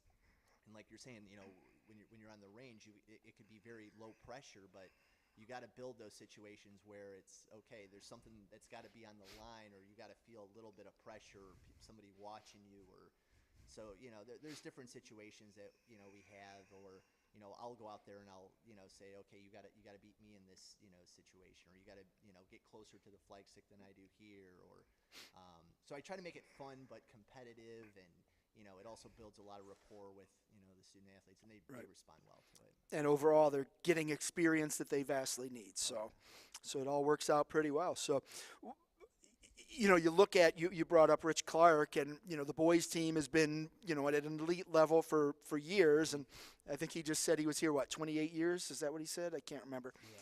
28 or 22. But he's been here a long time, and he's developed that program. So you've got a great mentor to kind of lean on, as you try to build up the girls program to match the success of the boys. And I think you can get there. They just have to start playing and get some experience and do all of those things. So what kind of goals do you have for your program this year, and just kind of long term? I mean, the goals this year, it's just to improve with each, situation, with each match, getting the girls just more confident in themselves. And just overall, with the different scores that we're able to put up, I mean, with a lot of the girls, it's, breaking 40. With some, it's breaking 50. We have, postseason goals as well.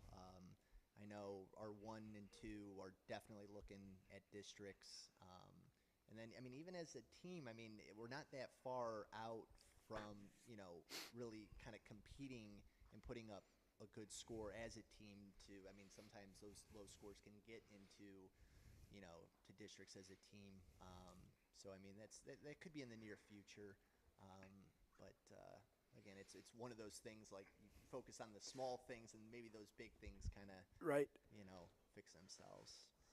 All right, Coach. Well, I appreciate you filling in an empty slot here. I think it helps us both out, so appreciate that. And glad you can make it out, and best of luck to you and the girls this year. I appreciate you. Thank you All so right. much. That was the Orange Girls Golf Team out here at CVC Fall Sports Media Day, live from Orange High School. This is session 1. We will have a second session beginning at 5 o'clock. To close out this session, we've got Jefferson Girls Soccer, who has not arrived yet, so they may not be here. Next up would be Orange Girls Soccer, and then Hawken Football to close out the first session. So Orange Girls Soccer, I presume? Just waiting for Joe? Okay. They can come take their seats. We can get started. All right. Thank you, sir. Have a good day. Cruising along here with just a couple teams left in our first session of CVC Fall Sports Media Day, presented by Ohio Center for Oral, Facial, and Implant Surgery. And we will be back momentarily when Coach Bondra arrives. Nobody wants to take the hot seat. It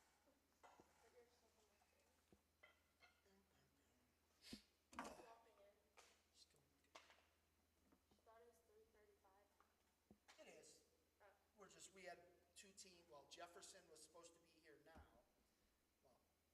Well, and Orange Girls Golf was supposed to be at 7:50, but he was here, and I had an opening, so we squeezed him in, waiting for Jefferson Girls, and apparently they're not showing up, so you guys go early. Dad, give you more time. Go, who's coming after you, Hawken Football. So, good.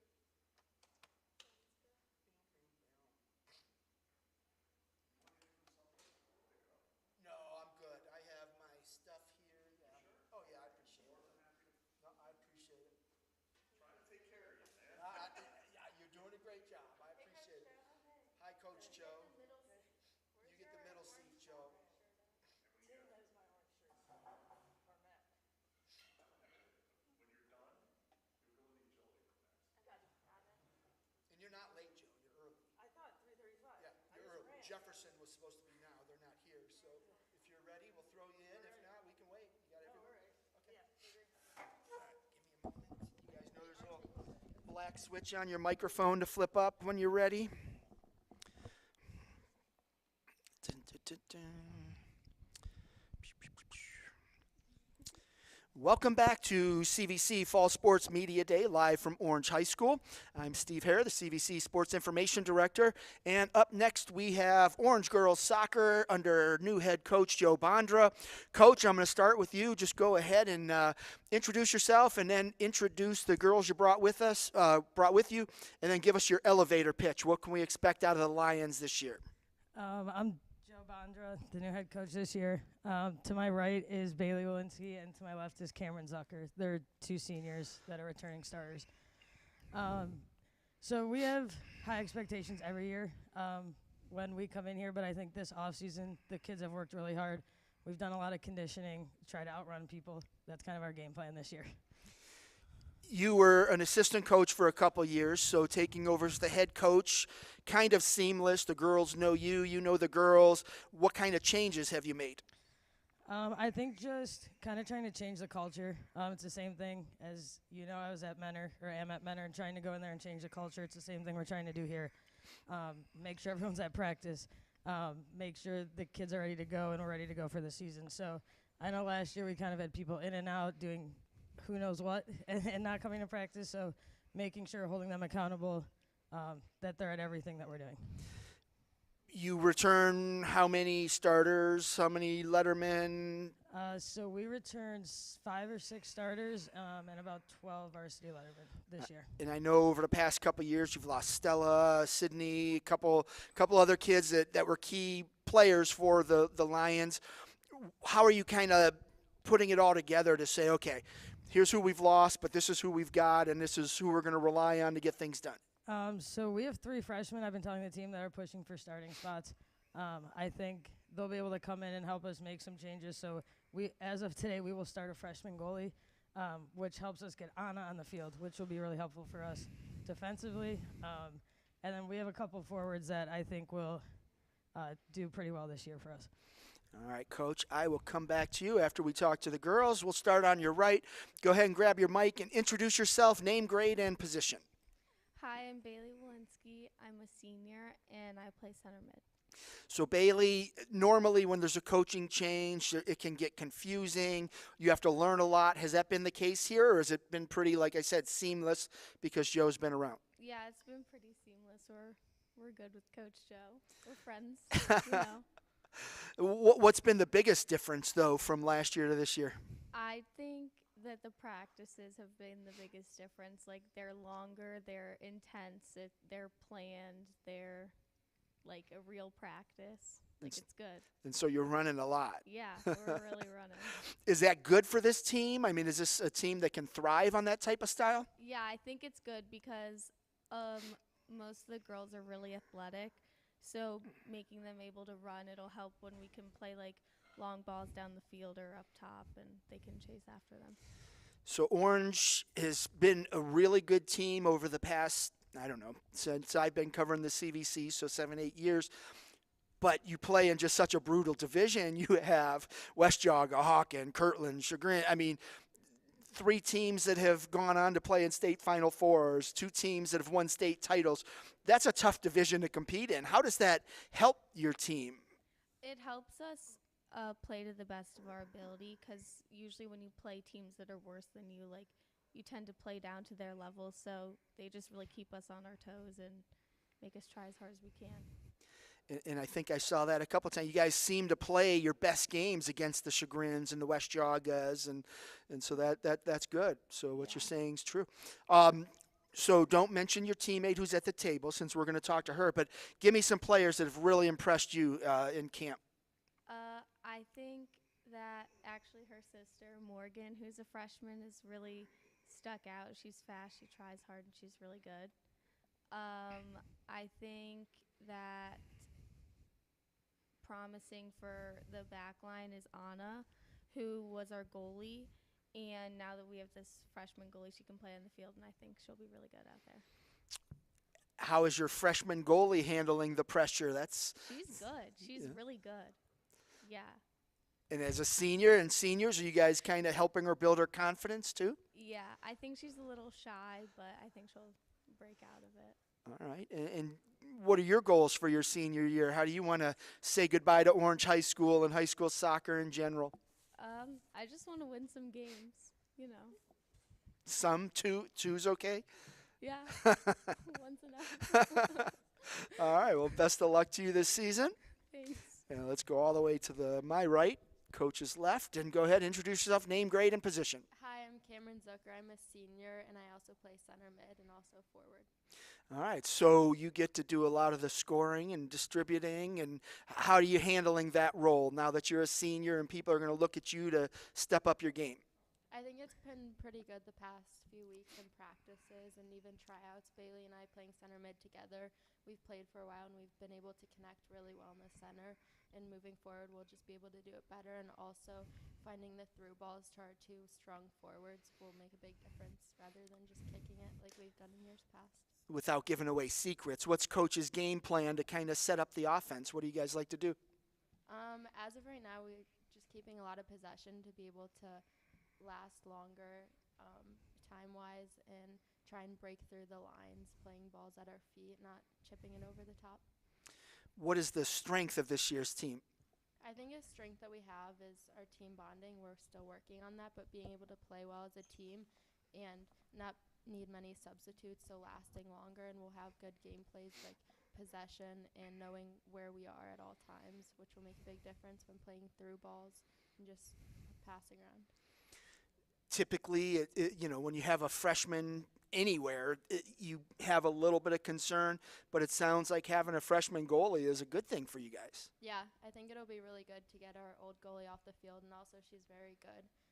She's a little shy, but it'll just take time for her to be able to communicate with us. Have you guys said, hey, we've got to do this to help get our freshmen more confident? How are you helping her to gain that confidence? Besides drilling shots at her and stuff. We've talked with her a lot just in our scrimmages, saying, hey, we get that you're a freshman, but don't be scared to speak up, because that's what will help us and you as a player. Cultural shift. Coach is talking about developing the culture here. What have you noticed so far? To go off Bailey, I also agree our practices have been a lot more intense and planned, which has helped a lot.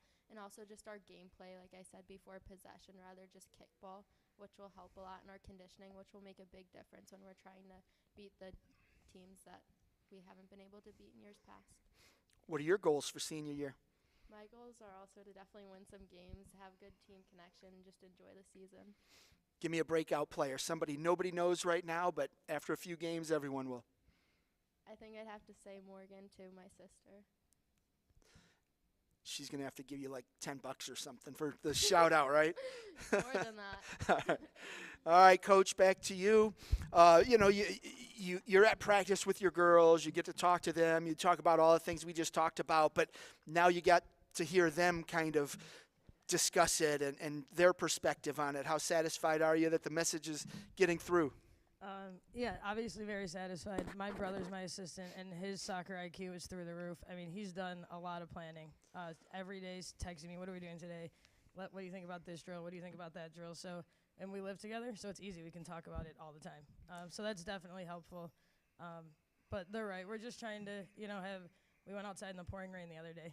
We haven't practiced in the rain since I've been here. So did you break out the slip and slide or just let them dive in the mud? Yeah, so those are just things we're, just trying to keep practicing as much as we can and get everyone on the same page. So Chagrin, I believe, brings back a lot. West Geauga, new coach, and they graduated a lot. So the division looks a little different. Kirtland, I believe, went back to the Valley Division. So, this could be a year that Orange stops being we're here and we'll be competitive, but how can you get these girls to raise that level of play? Because it's going to take an extraordinary effort. Yeah, so I think a lot of it's starting with the conditioning and just even mentally, like I can get through this, I can play with this team, that kind of stuff. And then something that's really cool is we have had 3 former players that have been at a lot of practices in the offseason. So Emma Berlin's been here going against our starters. Jenna Friedman's been here going against our starters. Lily Regal was here yesterday. She's actually training our goalie. So those things are really cool to see that they come back and they're like, we'll play on the opposite end so we can, go at Cam and go at Bailey in the midfield. So that kind of stuff has been really cool. Cool. And if the Lions are at home listening, I've covered Coach Bondra at Menor, and I've seen her cultural changes with the Menor softball program. Trust the system because it works. And what they did against Austintown Fitch, the team that went on and won the state title, remarkable stuff. She did her homework. So, props to you for that. And I assume you're taking the same tactic, with soccer. I don't think you have a favorite sport that you're like, No. I like the teams that I coach to be successful. My brother's already watching film. I'm like, how did you find that? He's already watching film, trying to get on Huddle, just stuff like that. We'll record our games this year. I don't know if we did that last year. And just try to even do some classroom stuff. So definitely looking forward to it. I'm sure most soccer teams, the competitive ones, start out a season dreaming of state titles and conference titles, and you know how difficult that is. But at the end of the year, how are you going to look back and say, you know what, we had a good year? I think success for us can be measured not just on wins and losses, but how we compete. So like you talked about the Austintown Fitch at Menor, that was a win for us. So even when we tied West G 2 years ago, I think we played 1-1 with Hawken a couple years ago here. Those are ways that we can measure success because last year they blew us out. So just keeping the games closer. If we can pull away a win, that'll be great. But just playing with those higher level teams, Chagrin won states last year, didn't they? Second place? 2 years ago. A couple years ago. So just Yeah. playing close with those teams and staying in the game would definitely be successful for us. Outstanding. All right. Well, thanks for making the trip out here, ladies. I know it's a long haul for you, but appreciate you being here, and best of luck this season. Thank you. All right. All right, and up next to close out the first session of our CVC Fall Sports Media Day here at Orange High School, it's the Hawken Hawks football team. Head coach Mark Iamarino, who has been around the block a few times, and I think he's taking a second trip around. So, Coach, glad to have you. Gentlemen, glad you could be here. Coach, I'll start with you, and just go ahead and grab your mic, introduce yourself, introduce your guys, and give us your elevator pitch. What can we expect in, I believe it's year 2, right, for you at Hawken? All right. My name is Mark Iamarino, head football coach at Hawken School. Right next to me, number 16, is Lucas Brandt. Next to him is Luke Mangini, and then Paxton Lassinger. You get a bunch of Lukes, and you know what? We have a Luke, a Lucas, and a Luca, so I get confused. Yeah, and I get similar spelling name. I get it all the time. I go off my memory, which isn't any good anymore. But you start to get into your 30s, like I am. But you forget. You start to spell Luke one way, Lucas another. But it's I might just yellow out their numbers. And that's it. understand. That's it. But yeah, what can we expect in year 2? I mean, last year you had some really high-scoring games. You had an explosive offense. What can we expect this time around? Well, I think hopefully, just having gone through it once, I think the players are familiar with what we want to accomplish, how we want to practice every day, how we want to prepare each week, how we expect to perform on game night. And I've seen that already this summer. I think we have grown a lot this summer. New players, a little bit adjustment in our systems, but I think we have a lot of talent across the board. I'm just a little concerned about overall depth and numbers, but our first group has done quite well this summer in our 7-on-7s that we've competed in. Practices have been spirited, and we're moving along, getting ready to finish our scrimmage season out and get ready for our first game. It's always the exciting time of the year. Absolutely. But, all right, Coach, I'll come back to you. Let's start right to your right. Go ahead and grab your microphone. And for the folks at home, just go ahead and introduce yourself again, name, grade, and position. Lucas Brandt, a senior. I think I can end up just about anywhere on the field this season. We'll see what happens. But you're a senior already. My, time flies. Seems like just a couple days ago that you started popping up in all the box scores and all that good stuff. Great athlete at Hawkins, so you've done well for yourself. But coming into senior year, what are you feeling? I just want to do whatever it takes to help the team win. Number one goal is to win games as a football team, and that's all we're really focused on right now. So as I mentioned earlier, you guys had some games where you had explosive offense came up, changed the light bulbs in the scoreboard a couple times, but you didn't do that consistently. How can you and your teammates kind of make that happen where it's not every other week? You're starting to do that every week and challenging your opponents and forcing them to score. I think it's just consistency in our preparation every day in practice, coming to practice with a goal, working hard, understanding the game plan, listening to coaching, taking coaching. I think all that will add up and help us be a little bit more consistent. And also, opponents vary. Some teams obviously are tough to compete against. They have really good defenses. We're in a tough conference, so you can't put up 40 points every game. But I think we have a really strong defense, so we don't need to, per se, put up 40 points a game in order to win. I think we'll be able to keep ourselves in close games all year. Being coach's second year last year, you guys had to learn a lot in a short amount of time. Having an off season now with them and the preseason, how much has that helped? I think it's definitely helped. Last year, was a new coach, completely new system, so we were kind of having to learn as we were going along. That's really there's no learning curve there now. This year, everyone already knows exactly how coach wants things, like what the standard procedure is, and so we don't have to worry about that extra variable on top of everything else you have to do to get ready to play football, which is already a lot. So I think that that's going to be a big advantage for us this year, not having to kind of learn all that as we go along. Absolutely. Without mentioning the guys at the table, since we're going to talk to them, give me some guys you expect to have a breakout year for the Hawks. I think obviously we lost a really solid senior class last year, but I think we had a really, really strong and talented underclass group that maybe didn't get a chance to show last year because they were behind some of those seniors. I don't want to name names. I think we're going to have a really strong team all the way through.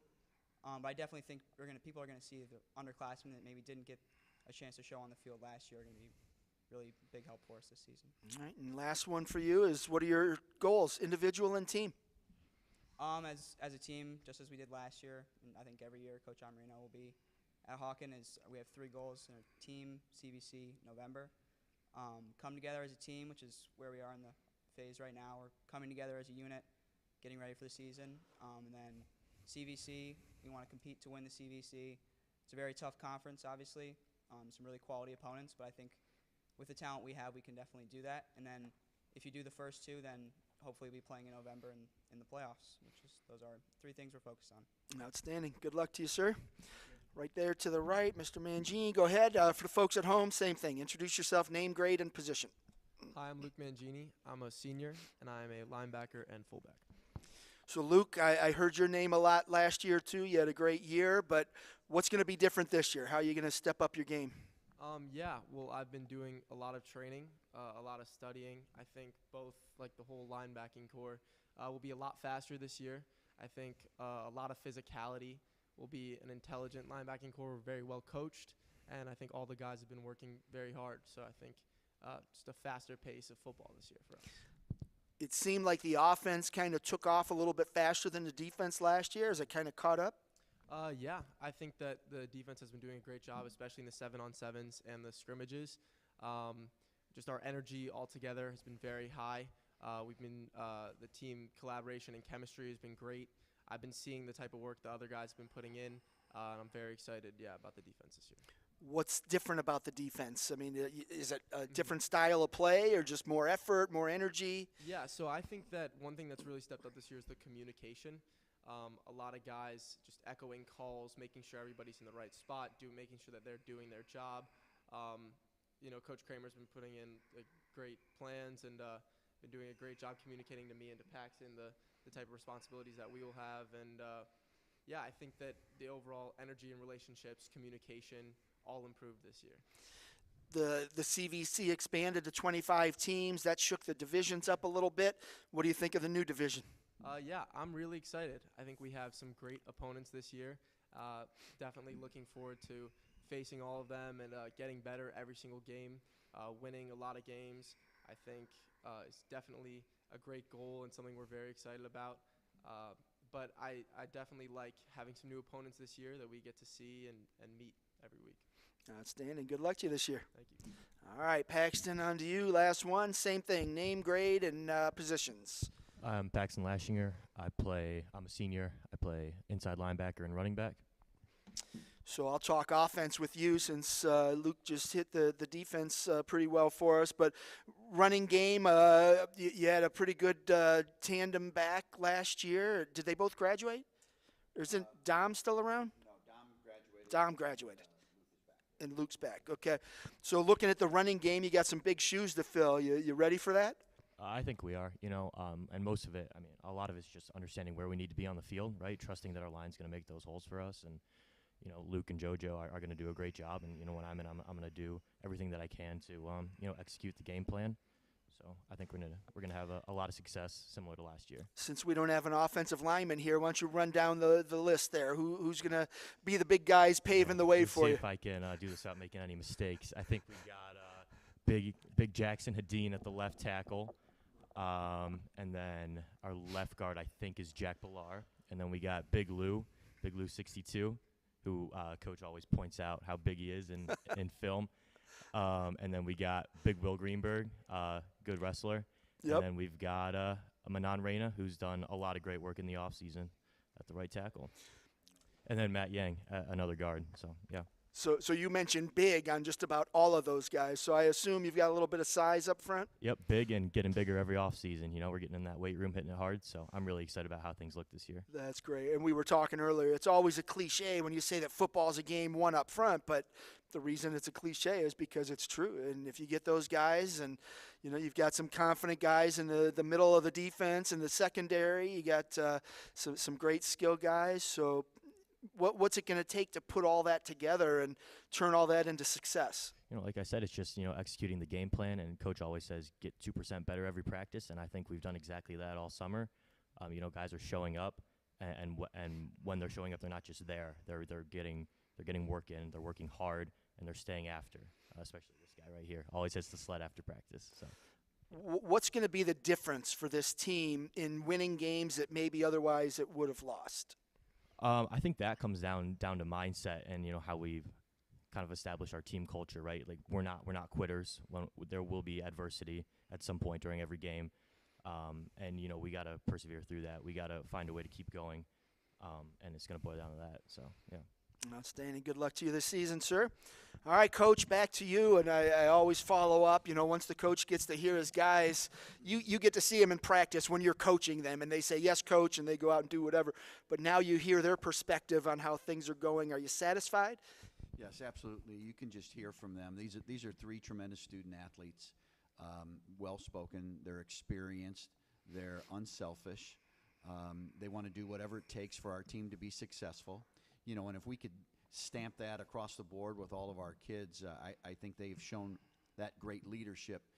And that's because on Friday nights, we're off on the side. I mean, the game is played between the lines, and these are the guys that are going to control the outcome. And so we can do all that we can do to prepare them, but essentially it's going to be up to them. And as you can see, I think our leadership is very strong. You were at Chagrin for many years, and so last year was your first year at Hawken. How different was that from your first year? Yeah, many years ago. Well, I think as far as starting new, when I first became a head coach, I was 33, and so I didn't know what I didn't know, and so everything was trial by error. This time around, I had a pretty good idea. Obviously, I think of how to develop a program. What's the important pieces in it? And number one was having an excellent coaching staff, and the administration in Hawken has afforded me the opportunity to have a great coaching staff, and I think that has really helped the development of our players. There are really great student athletes at Hawken School, and very fortunate when I got there, I found that the cupboard certainly is not bare. We just have to make sure that we put the players in the appropriate places for them to have success, to understand what our goals are and how we're going to move forward towards it. And, we had a great first year. I mean, we won 8 games, tied for a conference championship, made it to the playoffs, but that's all history. Now we're in we have 8 new opponents that we did not play last year. 7 of those new opponents were in playoffs last year. So obviously the schedule is much more challenging. And so, like we would expect, we need to up our game, and we're anxious to see how we're going to measure up, in each of those games. Outstanding. And then just the other part is, since it's been so long since you had a first year, this is now your second year, but how much easier, and maybe not easier, but how much better was that transition from year 1 to year 2 now that you had a lot of your stuff installed and the kids were familiar with you as a coach? Well, we certainly sat down as a coaching staff when the season was over with and took inventory and looked at what we did well, what we didn't do well, how we think we can evolve and continue to grow, because that's the key. You can't rely on, this is the way we've always done it, so it must be the right way. We looked at new schemes, new techniques, and we tried to match those as best as possible with our players and with our schemes. And I feel like we have done a good job with that, but it's ever evolving, especially at the high school level. You have to see the difference in each of the players and put them in their places to have most success. So for us, I think it was a much smoother transition, relied on my assistant coaches probably much more now the second time around than I did the first time around. And I feel like we have a good path, to success this year. Right. And then just lastly, the area seems to be doing really well in football lately. And you go back 10, 12 years, it was St. Ignatius, St. Ed's, Mentor once in a while. Well, now Kirtland's won state titles. Chagrin, Kenston has won state titles. Chardon. You've got Jefferson, who's now in the CVC, was in the state Final Four. Does that help? Like, can you tell your guys, hey, look, these are kids that grew up down the road from you. They're not, they're close by. What are they doing that led to that success? Are you able to kind of pigeonhole off that and just say? I think that's part of it, but the other part of it is, and I do it only as a reference point. It's certainly not boastful or anything, but we had teams at Chagrin that played in state championships and everything. So we understand the formula. We understand what it takes to get there, and I'm hoping to impart some of that experience of being there and what it takes for our players to never be satisfied with what we're at. But I think it's certainly encouraging. You see a Kirtland go to the state championship game, so we want to throw against them in 7-on-7 the next summer to help get better. We're going to scrimmage Kenston tomorrow night. We scrimmaged Jefferson last week. So we want to go against the best to help us become better and better and learn where our areas of weakness are, but also accentuate our positive. So it's sometimes you say to yourself, well, why can't that be us? Right. Why can't that be us? Because half of it is just believing that you can accomplish it, and with experience, with time, with success, the players realize, yeah, we can do that, and so that's part of the plan. That's kind of what I was looking at, is because it's like it's right there. I mean, it's one thing when you say, Marion Local won a state title. Well, I don't know anybody at Marion Local. Right. These guys probably know somebody at Chardon or Kirtland, and it's like, oh wait, he's not a superhero. He's just a regular kid. Right. They put it all together, and so that's kind of what I was looking for. But outstanding. All right, well, sounds like you guys are on the right track. You got a lot of great pieces in place, and wish you well. I'm glad you were able to make it out, and best of luck to you this season. Thanks so much for accommodating us. Oh, really no problem. All right, that was the Hawk and Hawks here closing out session 1 of today's CVC Fall Sports Media Day. We will be back at 5 o'clock, and we will open up that second session with Beechwood girls soccer, followed by Beechwood boys soccer. So thank you for tuning in for this first session, and hopefully you'll join us for the second. Once again, our CVC TV events, whether it's a media day or a live stream of a game or competition, all are sponsored by Ohio Center for Oral, Facial, and Implant Surgery. I'm Steve Hare, and I'll see you at 5 o'clock.